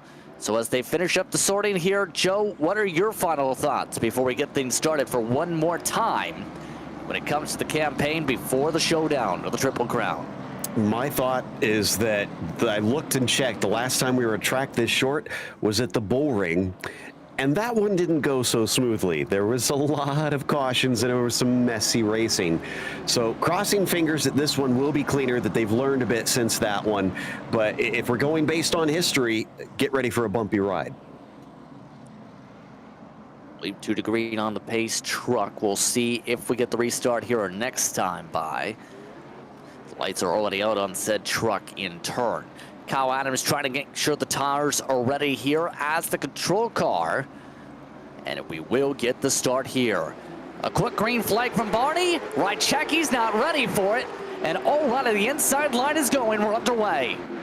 Boy, Kyle Adams doing a great job on that start there. He is going to get a huge jump on everybody, and Weissman is once again going to try and take advantage of what's been gifted him here. This time he doesn't get punted off in turn 3. And in turn, taking advantage, Calabro up to the 3rd spot. Already Sylvia into the 4th spot with the use of the apron. Rychecki was not comfortable off the jump. He's already at the back of the field. We heard Muller mention last time he thought it was important to stay ahead of that 88, and he wasn't able to last race. Already he's lost it, position, and he almost lost control of the car, getting loose there through 2. Now he's under attack as a result by Deegan Smith. Sylvia taking advantage to be able to build a small buffer on that. They're starting to build up a queue though for 2nd because Weissman trying to play defense. Labro, not so much. A lot of cars using the apron, and they're starting to use some of the doors. Yeah, they're going to have to get rough to make those passes here. Calabro is going to slide up and on the inside of the 74, going to shove him out of the way. The 88 might do the same, but no, he's going to stay above the apron, unlike Calabro, and make a clean pass. Calabro the 2nd, Sylvia the 3rd. Weissman now trying to hold off Smith. And these lap times already ripping around 15 seconds in the midst of all things here. Expect this race to go quick if it stays clean and green. Sylvia looking to settle in right now. Weissman does not look settled in after not the greatest of runs last race. Yet a disastrous race, if anything. He's already back to 6th. Yeah, he's been dropping positions, but Muller looks like he's finally settled in. In fact, is trying to fight back there in front of him. You can see him trying to get underneath Deegan Smith, but didn't quite have enough nose there. Not willing to try the move that we saw Calabro do, but I wouldn't be shocked if we saw more cars do that sort of, it's not quite a slide job. It's kind of just more like sliding into your competitor. It's kind of a dive bomb. How would you describe that feel in the race car, Riley, of saying, normally you say, let's stay above the apron because that's usually when there's danger. Here, it's almost looking like, better be ready to use that apron because what's a track limit? Well, so here it's a little bit different because you have all the way down to the apron. It's almost like an Irwindale where you have all the way down just about to the grass. And, hold on, we have a spin front straightaway, 17 car, Wansness. Oh, they're keeping it green, and now he's parking it, and now he's gone. So we'll stay green. You were saying? Yeah, so with it being an Irwindale style track, you know, the apron really helps the car turn. It can really benefit you speed-wise, and, you know, with everybody going down there, it's definitely going to be a little bit harder to pass, especially because the outside here doesn't really work like Irwindale does. As a result, seen a lot of drivers cradling that yellow line as a result, Joe. Adams currently holding on to a slim lead of about 3/4 tenths. They're starting to queue behind with Sylvia to 2nd. Yep, made a very clean pass once again, and this is where the freight train comes about. Calabro pushed up to the outside. Already Deegan Smith is able to get in there, and it looks like Tyler is going to be the last one. So the absolute worst thing here looks like giving up that inside line. You definitely need to cover that off. And also amongst those trying to already battle back is Calabro off the nose of Muller, and there's the bubble. Caution is out. Tower Muller slides it up.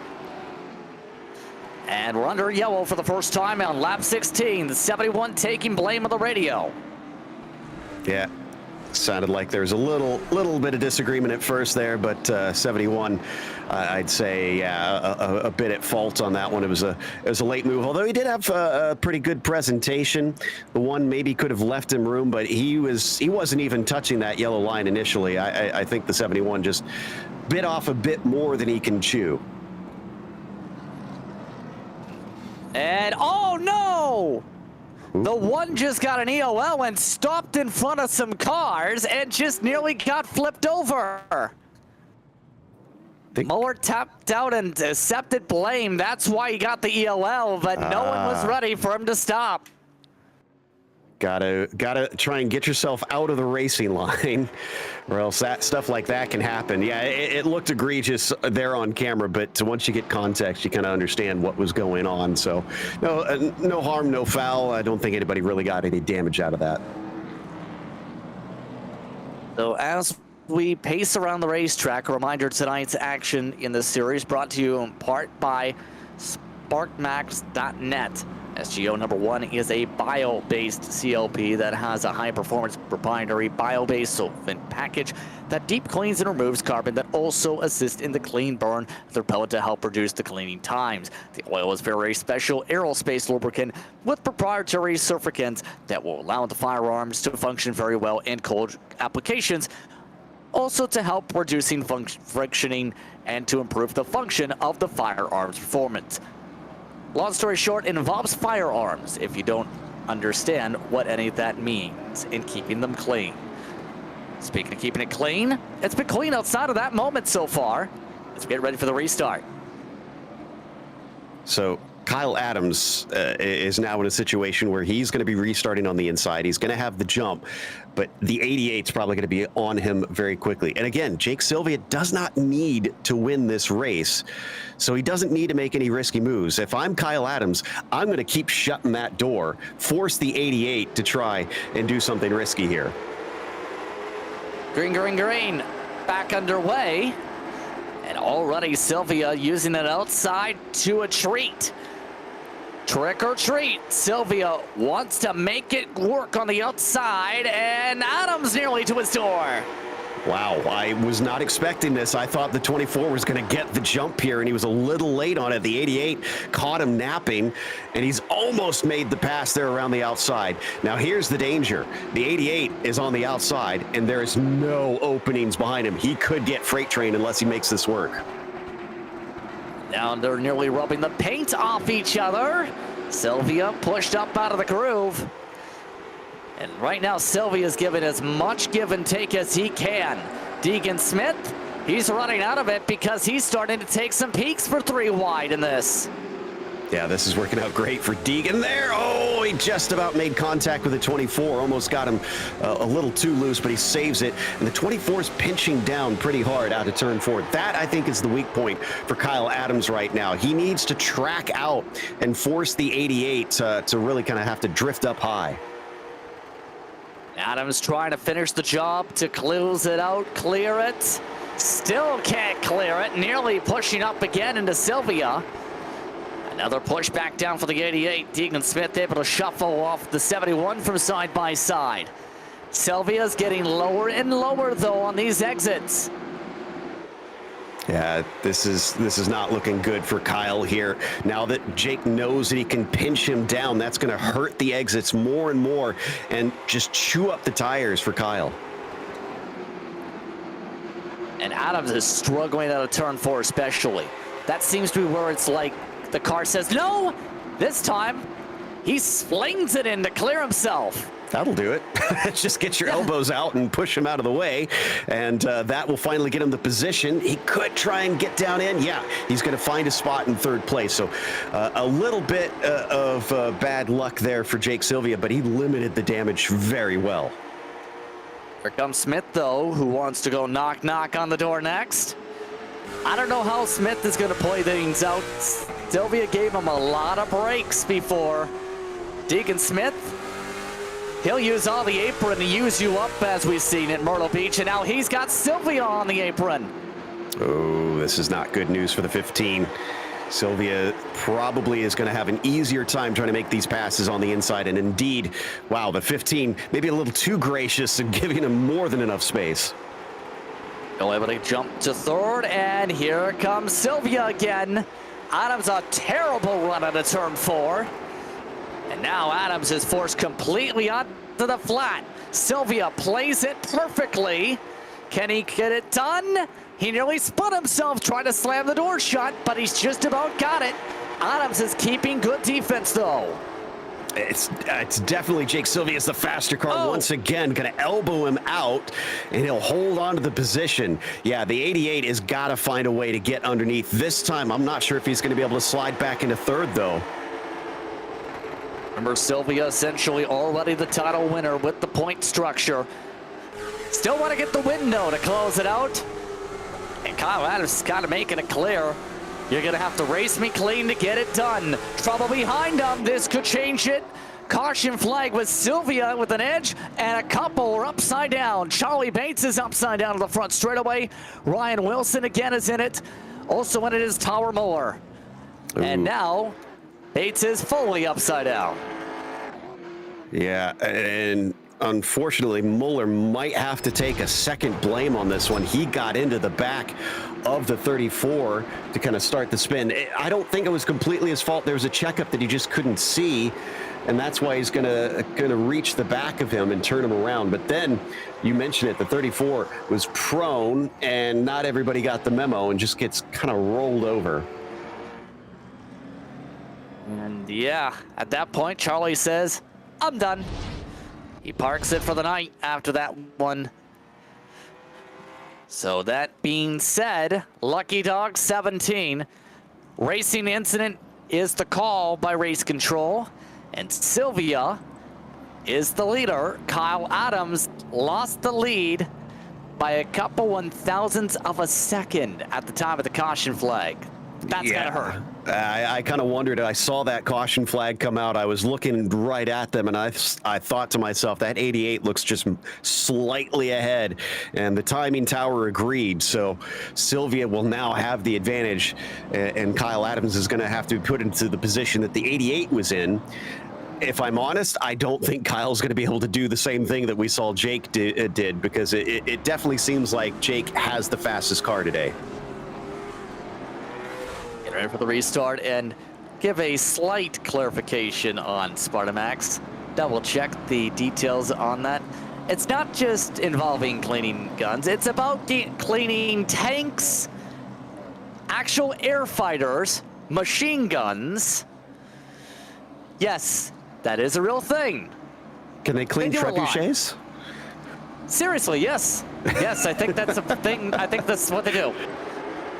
Green, back underway. Sylvia, perfect. Yeah, got a really good jump on that one. Deegan Smith actually going to be able to take second away from Kyle Adams. Yeah, Kyle really needs to get to the bottom quicker, sooner rather than later. Calabro's not going to give him space. Muller, I doubt, is going to give him space, and he smacks the wall just to add to his woes. And that and he gets turned.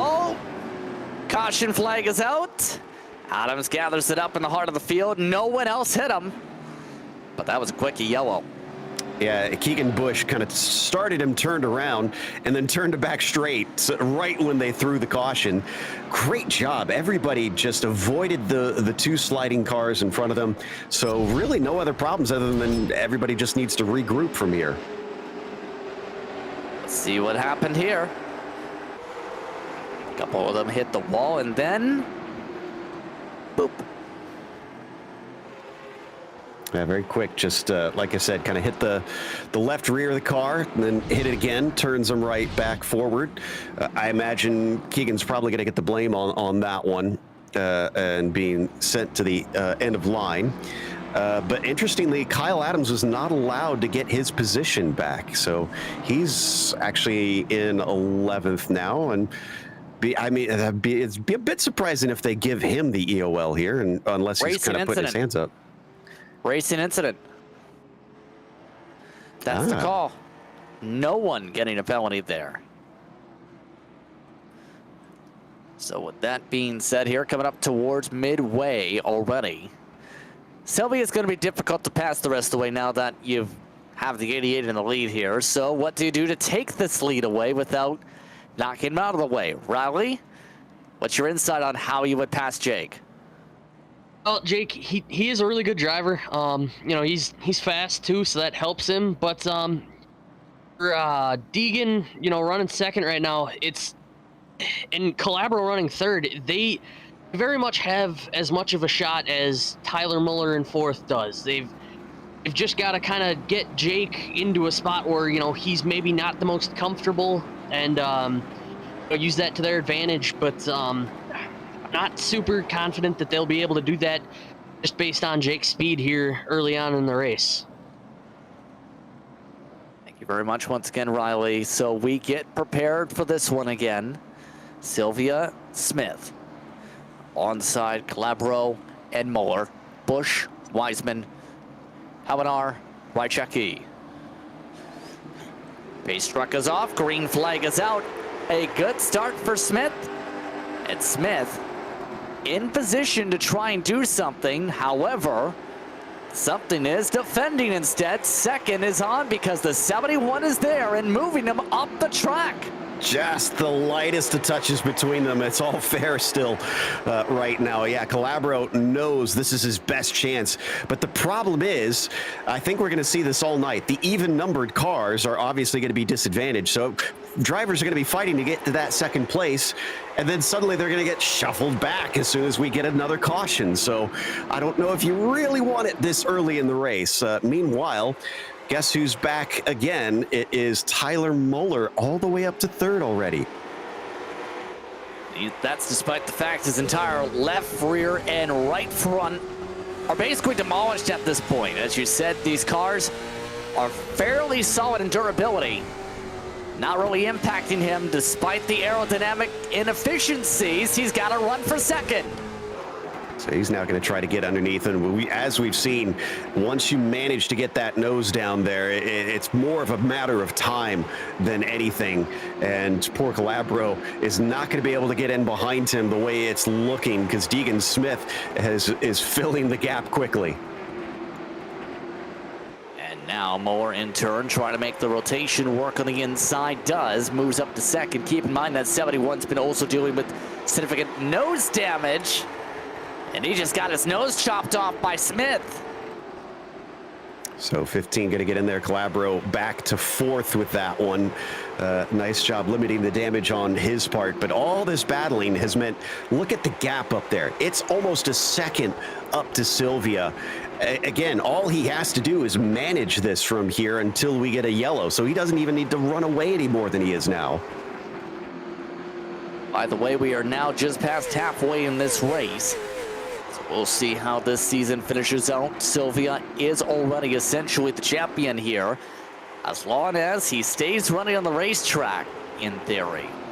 Doesn't do anything wild, extremely wild. Right now, he doesn't need to do anything other than just maintain, with how the battle's more so on for second than it is for first. Yeah, and this is awful for Tyler, because he's kind of in the same spot he was before, where he said, you know, I had to use up my stuff to try and chase him. Yeah, he's going to have to push hard. If anything, he's also hoping for that yellow. Well, I guess the 88 isn't really hoping for it, but, you know, essentially Jake can kind of sit there and chill, whereas Tyler kind of needs that yellow to be brought back in. Otherwise, he's going to have to use up a lot of his car to have a shot if it stays green to the finish. 45 laps to go on the season, and before that run up to the Triple Crown Showdown at this point. The rhythm is back to a focal point here. Right now, the drivers, in terms of fall, have only about a tenth or two a lap, so there's not a lot of it.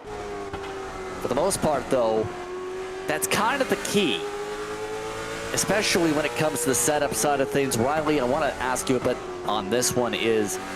It takes a lot of precision in terms of a lot of skill to make sure you limit fall off. It seems like your top runners know exactly that.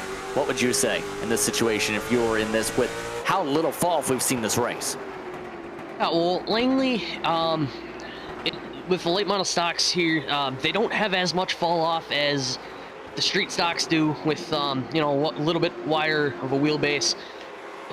Jake Sylvia, Tyler Muller, like they get almost the best of the setups, and it really seems to help, especially with Jake Sylvia. It looks like he's still pushing to, keep his lead up front, and Muller trying to push even harder to close that gap. Really, he's kind of struggling, honestly. Muller is. I don't know if that's just setup wise, where he's just getting back into it too soon, and the tires are starting to go away for him, or what it is. But he's really, really starting to fade away here late. Right now the gap is 1 second already. But Sylvia running the table, so to speak. You mentioned the work with teams like Ryan Kuhn for reference in terms of setup side. They've had a long-time partnership. On top of that, Patriot marketing partnership that's kind of come from that team perspective. And those networking skills are why Sylvia in turn's been solid on the sim, and why we've seen him have a lot of speed here today. That is a grouping that has a lot of hyper focus on short tracks. Well, unfortunately, the focus for Muller seems to be more on trying to hold on to things, because Riley touched on it. The car looks loose at this stage. He used up a little bit too much. I've already seen him wag the tail a number of times, but the 15's trying to fight him as we check in with the 74. Weissman doing at least a little better at this stage than he did last time, where he was usually at the back. He's trying to fight for 6 with Hallinar and just about gets under him. You see the 74 now getting a little bit chippy with the back bumper of the 57. That's again for 6th position. Hallinar slowly has moved up from that 11th spot, but he is starting to park the bus here with how tight he's getting on corner apex, it looks like. A little scrape of the wall there for Weissman, unfortunately. So he's using every inch of the track there. He's not leaving anything to it. He's got to watch out, because Kyle Adams is recovering, and he gets so close to getting underneath. Remember, we talked about it. Seems like if you can get your foot in the door, that's a big part of the battle. And the 74 just can't get there before it's shut each time. The door is now a little bit open. Although the door hinges are trying to keep things a little bit steady there. Weissman still trying to run that apron to try and get something, anything alongside with 32 to go on the season. Hallinar once again going to be able to shut him down. Just, I mean, an impressive job here from this 57, because he's also running about a lane up. He's not really touching the apron, and he is leaving that door a bit open at times. Yet the 74 struggling. Now that's what he was looking for. Fully through, and should be able to finish the job. Weissman in turn takes advantage, move that car up to 6th. Nicely done on the clean move, essentially, to get around that 57 car. Already coming up to the final quarter of the race, just like that. Sylvia up by 1.2, 1.3 seconds-ish. And because that bottom line is now opened up, what can I say? Once one car passes, everyone passes. Yeah, Kyle Adams knew the writing was on the wall. He had to try and grab that when he could. Back up to 7th for the 24 is a pretty good job here trying to recover, but he's a long ways back from the leaders where he was earlier on in this race, and definitely sliding a little bit at the end. I think we're starting to see these drivers feel the effects of how they behaved in the first half of the race, because they're reaping what they've sown. See how they're trying to rim ride around the bottom, so to speak, just under that yellow line here.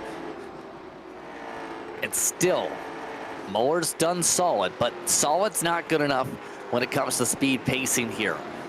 You have to wonder if he wasn't involved in some of the early troubles, if he'd have a little bit more of the pace. I don't know if it's the fender or what, or if it's just the fact Sylvia's really solid long run as a whole as a driver here. A bit of column A, a bit of column B, maybe. Although I don't think the damage is going to be that critical. If you hit the bodywork at this track, you're fine. This is not an aero track. But if you hit the corner of the car and damage the suspension, you need that mechanical grip, and he will be suffering. But I'm not seeing anything that looks too egregious here as Calabro now suddenly finds Keegan Bush getting a little close. No, actually, no. Who is that with him? That's Rychecki. That's a lapped car, so that's not for position. Rychecki is 1 lap down, 3 down when it comes to Wansness. very calm at this point. What can you say when it comes to the psyche in a long run like this, Riley, in your experience? Well, long runs can definitely play a part on tire wear because, the longer you go, the harder you have to push. And pushing really doesn't seem like an issue for Sylvia. I mean, he seems to be on cruise control, whereas Muller, he's pushing, but not making as much time as he probably would like, and actually he's losing a lot of time now. I definitely think with tire fall off not being that bad, I definitely think Tyler is suffering effects of a lot of tire fall off here late in the race. There are 20 laps to go as a result of this, how this is playing out. Very much so a long green flag run. Still only 3/10 to fall for the race leader. Some of the others up to 5 to 6/10. You have to say, though, even then, it's been a good season overall if you think of the big picture. Lots of drivers, lots of entries. We had up to 57 drivers, 56 should say, make appearances or at least register this year. Yeah, that's total over the season. Not too shabby here for a new series, as we see a little bit of the racing there between the 71 and trying to hold back Ryan Wilson, who's a lap down from him. We have had one park in the grass. The 17 of Wansness said, you know what, I'm bored. I'm going to park it. But he did it in the infield instead of the pit lane. Yeah, no caution for that, thankfully. Didn't like how the racing was going. He's going to retire early. Kind of don't blame him. We're 15 to go. He's 4 laps down. It's unlikely he'll get any positions. Sylvia, outright dominance here. He's led 54 laps consecutive here. Second, he got up front. He just took off to the moon. Ryan Wilson, meatball flag. He's broken the suspension all of a sudden. Ooh, must have slapped the wall. He's going to have to come in. Actually, is it the left side? Well, yeah, the right side's also pretty damaged, but I thought I saw damage on the left front of the car for some reason. It's a bit strange if you manage that, but yeah, that's his race over. Meatball flag this late in the race, you're done. Let's take a look. This is the closest it might have been because he already had the damage on the left side. That's very strange. Well, I'm trying to think of the way to phrase this. The air has been like a hurricane, if you get what I mean, here today on the platform. I think a giant wind gust punched the left front tire out. That's the only reason that would make sense. Yeah, that was a bit strange on that one, but it's only 10 miles an hour, so I think there's some other reason. Meanwhile, the 88 currently, oh my goodness, he's 2 seconds ahead of Muller. Jake Sylvia is just doing Jake Sylvia things. Yeah, under 10 laps to go, outright domination when it comes to the 88. Only has 1, maybe 2 cars to play a factor that are lap cars. That's Hamanar in 9th position. The next car in line to be a lap will be Corey Vaughn, if that's even necessary. It's been extremely calm for the race leader in Sylvia this entire stint since the last caution. All he needs is to see it stay green, and he can celebrate the championship with a back-to-back win. We've had a lot more green flag racing at the end of this race than what we saw before. So because of that, we're down to only 7 cars left on the lead lap. I mean, he's put a stomping on the field. Well, we may have a bit of a clarification here from Riley Smith. Riley, it might have not been the air, but we've been pushing on this run. What do you think it was? Well, it's definitely a possibility. They've been going green, what, 60 laps now? Is that more than that? I don't even know. But definitely could have been a possibility that he was pushing a little bit too hard. That left front finally let go and just, kind of ended his day, unfortunately, with no sets of tires. Can't get back out there. Good to know. So, well, it is a form of air. Air of the tire, one of the tires, she'll possibly, with under 5 laps to go. You can't do that if you are outright pushing the whole race. Yeah, exactly. The only thing that'd be strange that I don't understand on that is that it would be the right sides that would go before the left sides on an oval track. Yeah, so I unless he had a very strange setup, but we're down to 2 to go. Jake Sylvia's got this thing on wrap. Coming up to the white flag on the season here for the Misfit Touring Series. It's been outright domination today for Jake Sylvia. He takes the white flag when it comes to the 13-week season. For Sylvia, he started the day with the victory at Myrtle Beach to all but mathematically lock up the title. This just about 100% confirms it. Jake Sylvia is a champion in Misfit Touring Series action. Second to Moeller, third to Smith. Hasn't been a flawless season, but it has been an impressive one from that 88 machine. From very early on, we could tell that he was going to be difficult to overcome for a lot of drivers. And even when he had his bad days, he still would manage to come back and get those good, solid finishes. This time, he is also going to burn it down in victory lane, putting a couple of nice tire marks through the checkered flag. Yeah, the staff over at Patriot Media and Marketing Services are going to love how this performance went from him today. A championship-worthy burnout. Burn it down. You don't need that motor anymore. And someone said you don't need that car to look nice anymore. I think that was Wangs just having a little bit of fun out there since the race is over. But Jake Sylvia certainly going to enjoy this one. It's been a stressful couple of weeks, I'm sure, on trying to perform week in and week out for this series. But once he put himself in the position that the end of the season, you could tell that he was just thinking, all I got to do is finish this one. I'm gonna put my mark on it, because he still fought hard to take the wins, and he did so in both of these races. But regardless, he kind of knew he didn't have to take the big risks. Jake Sylvia to the Polish victory lap. We'll take a break.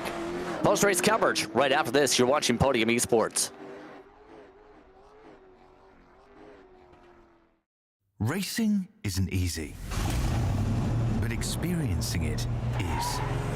iRacing puts you in the driver's seat with the industry's leading sim racing game. Drive on laser scan replicas of the greatest racing circuits from around the world. Go head-to-head against other drivers chosen by skill-based matchmaking to ensure competitive racing at every level. Compete across all your favorite series. In officially licensed cars, engineered to deliver the most accurate driving experience possible.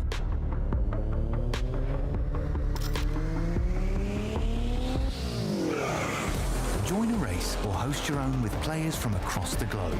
Race against the computer or in a league with friends. Feel the thrill behind the wheel. Visit iRacing.com.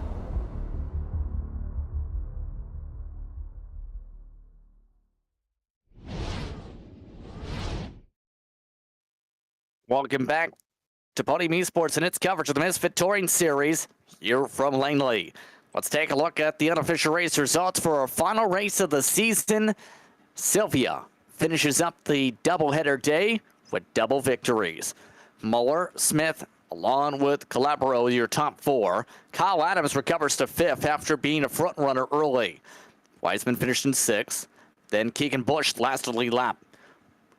Corey Vaughn, Alex Hamadar, along with Jeremiah Wychecki, amongst those in the top 10. Amongst those, several laps down in our DNF tier today, Terry Wansness, along with Ryan Wilson and Charlie Bates.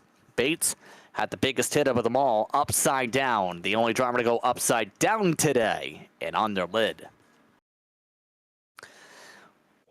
Let's take the time to talk with our final top three of the season, as Deegan Smith is standing on by the guy that nicknamed himself in Discord the career ender. Was able to finish in the top three in the second race of the day. First things first, Deegan, how would you describe your run at Langley? Pretty good. I think I could have been better if cautions came out. My car was way too tight, but you know, it's a good day when you finish in the top 3. And congrats to Jake. You were quietly amongst those in the top 4 entering the day in the point standings. Essentially get yourself basically top 3, if not top 4 today. How would you describe the pressure of performing 2 times, 100 laps apiece in the span of about a turnaround time between races of maybe 20 minutes? You know, when you prepare yourself, like if you run the snowball or something like that, it's not really a big difference, but you know, running back-to-back league races, it kind of puts pressure on you when you're in the points, going for a 3rd. So with that being said, how would you describe the season as a whole for you? It was pretty good. I think I could have did better in some places, but you know, I don't know. If I didn't miss 2 races, I think I could have been 2nd in points.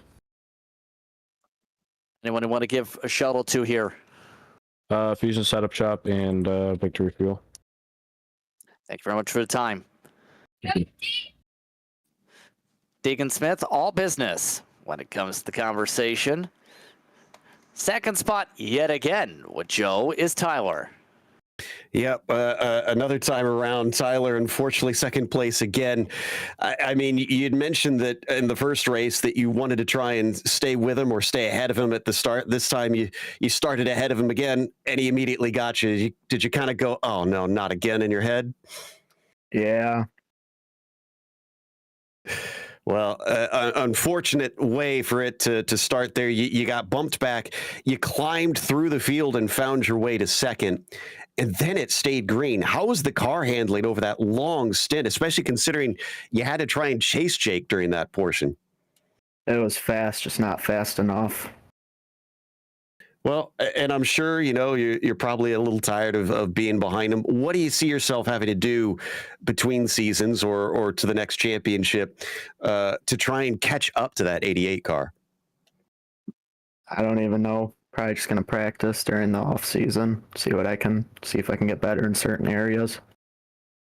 Can understand it's probably a little bit disappointing to come 2nd both times. Even still, you've proven pretty fast compared to the field as a whole. So congratulations on back-to-back podiums. Thank you. Tyler Mueller and the number 1 machine out there today, winding up 2nd place twice, Justin. But the man that was 1st twice was Jake Sylvia. Yes, indeed. And basically can say this unofficially, your champion for this season, the 1st season for Misfit Touring Series, Jake Sylvia. Now it's basically mathematically official, just waiting for the full officialization, so to speak here. But how would you describe the championship run after a masterclass of a championship burnout? I don't know. I mean, hey, we can breathe a little bit now. No, I don't got to worry about it. We're said and done and moving on to the next one. We got 3 weeks to Triple Crown and here to go get another one. So that's my only goal. Keep on looking forward. And in turn, it was interesting to see one of your main partners in Patriot, Grant Brown, the CEO of that company, poked a lot of fun, basically saying things. I believe you're the only person not to like that in terms of throughout the Misfit Racing League's social medias here. How would you describe that support from Patriot in turn and the placemanship, I guess you could say, with the other championship competitors in that? Yeah. Grant's always made a way to make it interesting. Poking a little bit of fun here and there. He's one of my good buddies, so we've had some good races so far, just this season alone. It was good to be able to wheel him on the quarter panel out here to a championship and 5 wins. I mean, I really can't say nothing else. This has been, a dream season. I kind of showed up here just expecting to, be able to contend and get some top 5s here and there and kind of do my thing. And I mean, we kicked it off strong and we've carried that momentum all the way through the season. So with that being said, that Triple Crown showdown featuring Slinger, Bristol, Martinsville. What's your confidence level in terms of that combination here, since essentially you're the first seed of those locked in? Yeah, Slinger, I'm coming off. We had a unbroadcasted Slinger weekly series that we were just wrapped up about 2 weeks ago. I came off the championship in the late models there. We rolled into a 200 lap race there last week. I got the win in that one. Me and Deacon battled out hard, and it resulted in him getting up into my door and spinning out. So, it wasn't like it was a fight all the way to the finish. So I really don't feel like I closed that one out all the way. I think it's going to be there. I think it's going to be a rough one. I don't know if I got a chance at him. Wiseman was with me all season there.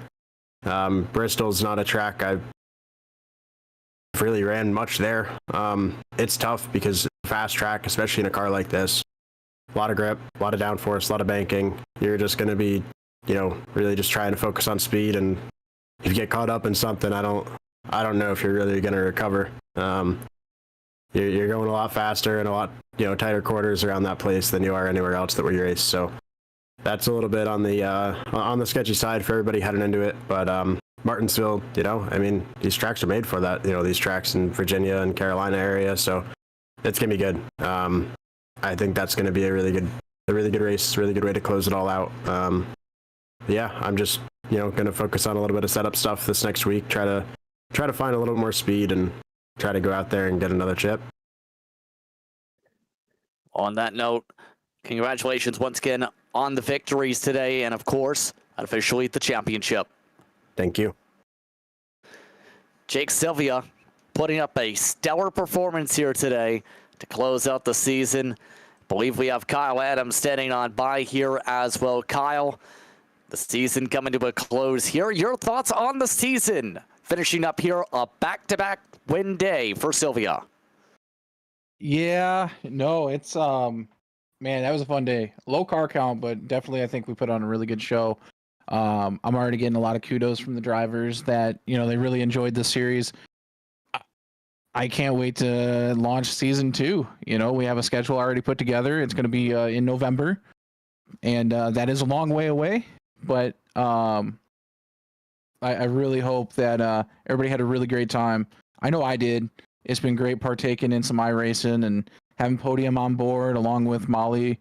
Custom Silver, Sparta Max definitely came in and did some wonders for this series and helped throw us so far. It was awesome. It's just been a really great 3-4 months, and we got Triple Crown coming up in a couple weeks. That's going to be great. Then we're going to fire off our summer touring series, which hopefully we're going to have you guys broadcast as well. And along with that, we're going to be dipping our toes into a little bit of off-road business and have a trophy truck division along with a dirt late model pros. So Misfit Racing Leagues is here to stay, and we're going to do nothing but grow. And hopefully you guys watching come and join. Just follow us on Facebook, check us out on YouTube, and come join the Discord. We got a great community here. I think you hit upon the points I was going to ask about in terms of what's coming up and so forth. The interesting is going to be that Triple Crown Showdown, of course, the closest of those coming up here. In fact, in about a week's time here. Describe that event once more. I believe the champion gets a custom-made belt buckle from Molly's Custom Silver. Is that correct? That is correct, yeah. The Triple Crown Series is sponsored by Molly's Custom Silver. The belt buckle, they weigh probably 2 or 3 pounds, and they're all handmade. If you go check out their TikTok, go check out their Instagram and such, you can see videos. It just starts with a solid piece, and they start etching, and it's crazy to watch. So yeah, they're gonna get a instead of a trophy or a virtual kudos, they're gonna get a physical belt buckle that they can cherish. Whether they can wear it, they can put it on display. I know Jake said he's already gonna buy a big display case for his, so I can't wait to see what the guys do with it. But yeah, Triple Crown is 600 laps, 3 races, 3 big tracks, and we're gonna wear out some late model stocks. Well, thank you very much once again for the time, Kyle. Again, congratulations on the closing up the first season here, and in turn, we'll see how things go with the Triple Crown starting next week. Yes, sir. Kyle Adams, a lot of people are trying to call him. Riley Smith, I'll go to you first. Your final thoughts on the season and in turn, an exciting end to the season tonight. Yeah, it was a fun one for sure. Got to get out there a couple weeks, and grateful that you guys let me jump on in here with you guys, and kind of give my thoughts here on the pit road side of things for the final week. So thank you guys. I hope to maybe be back next season, either racing up here with you guys here at Podium.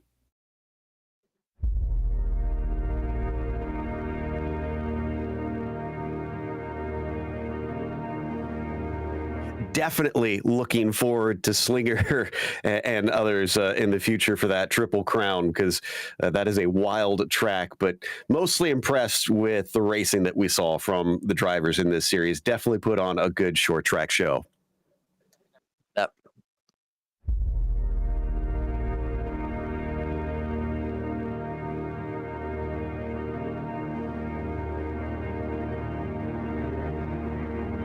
That being said, it's time to close out the run here today. Jake Sylvia putting on absolutely dominating runs when it came to the Misfit Touring Series here today, and to come away with the series lead in victories. In turn, Jake Sylvia, a 6-time winner on the way to the title. Again, the next time out for this series is the Triple Crown Showdown, February 24th, to start it off at Slinger. 200 laps. Be sure to tune in here on Podium Esports. Again, those races broadcasted live in a week's time. That will start at 3 p.m. Central, 4 p.m. Eastern. With that being said, it's time to say goodbye.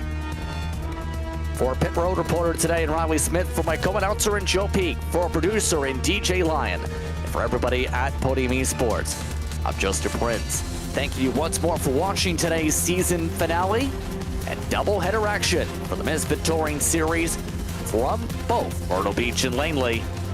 And until that Triple Crown Showdown starts off in about a week's time, I'd like to again say, until next time, keep it clean, race hard, and we'll see you at the track. We'll see you at Slinger, Bristol, and Martinsville for the Triple Crown Showdown in about a week's time and through the month of March. Once again, congratulations to Jake Sylvia, your champion and 6-time winner now in the Misfit Touring Series here today.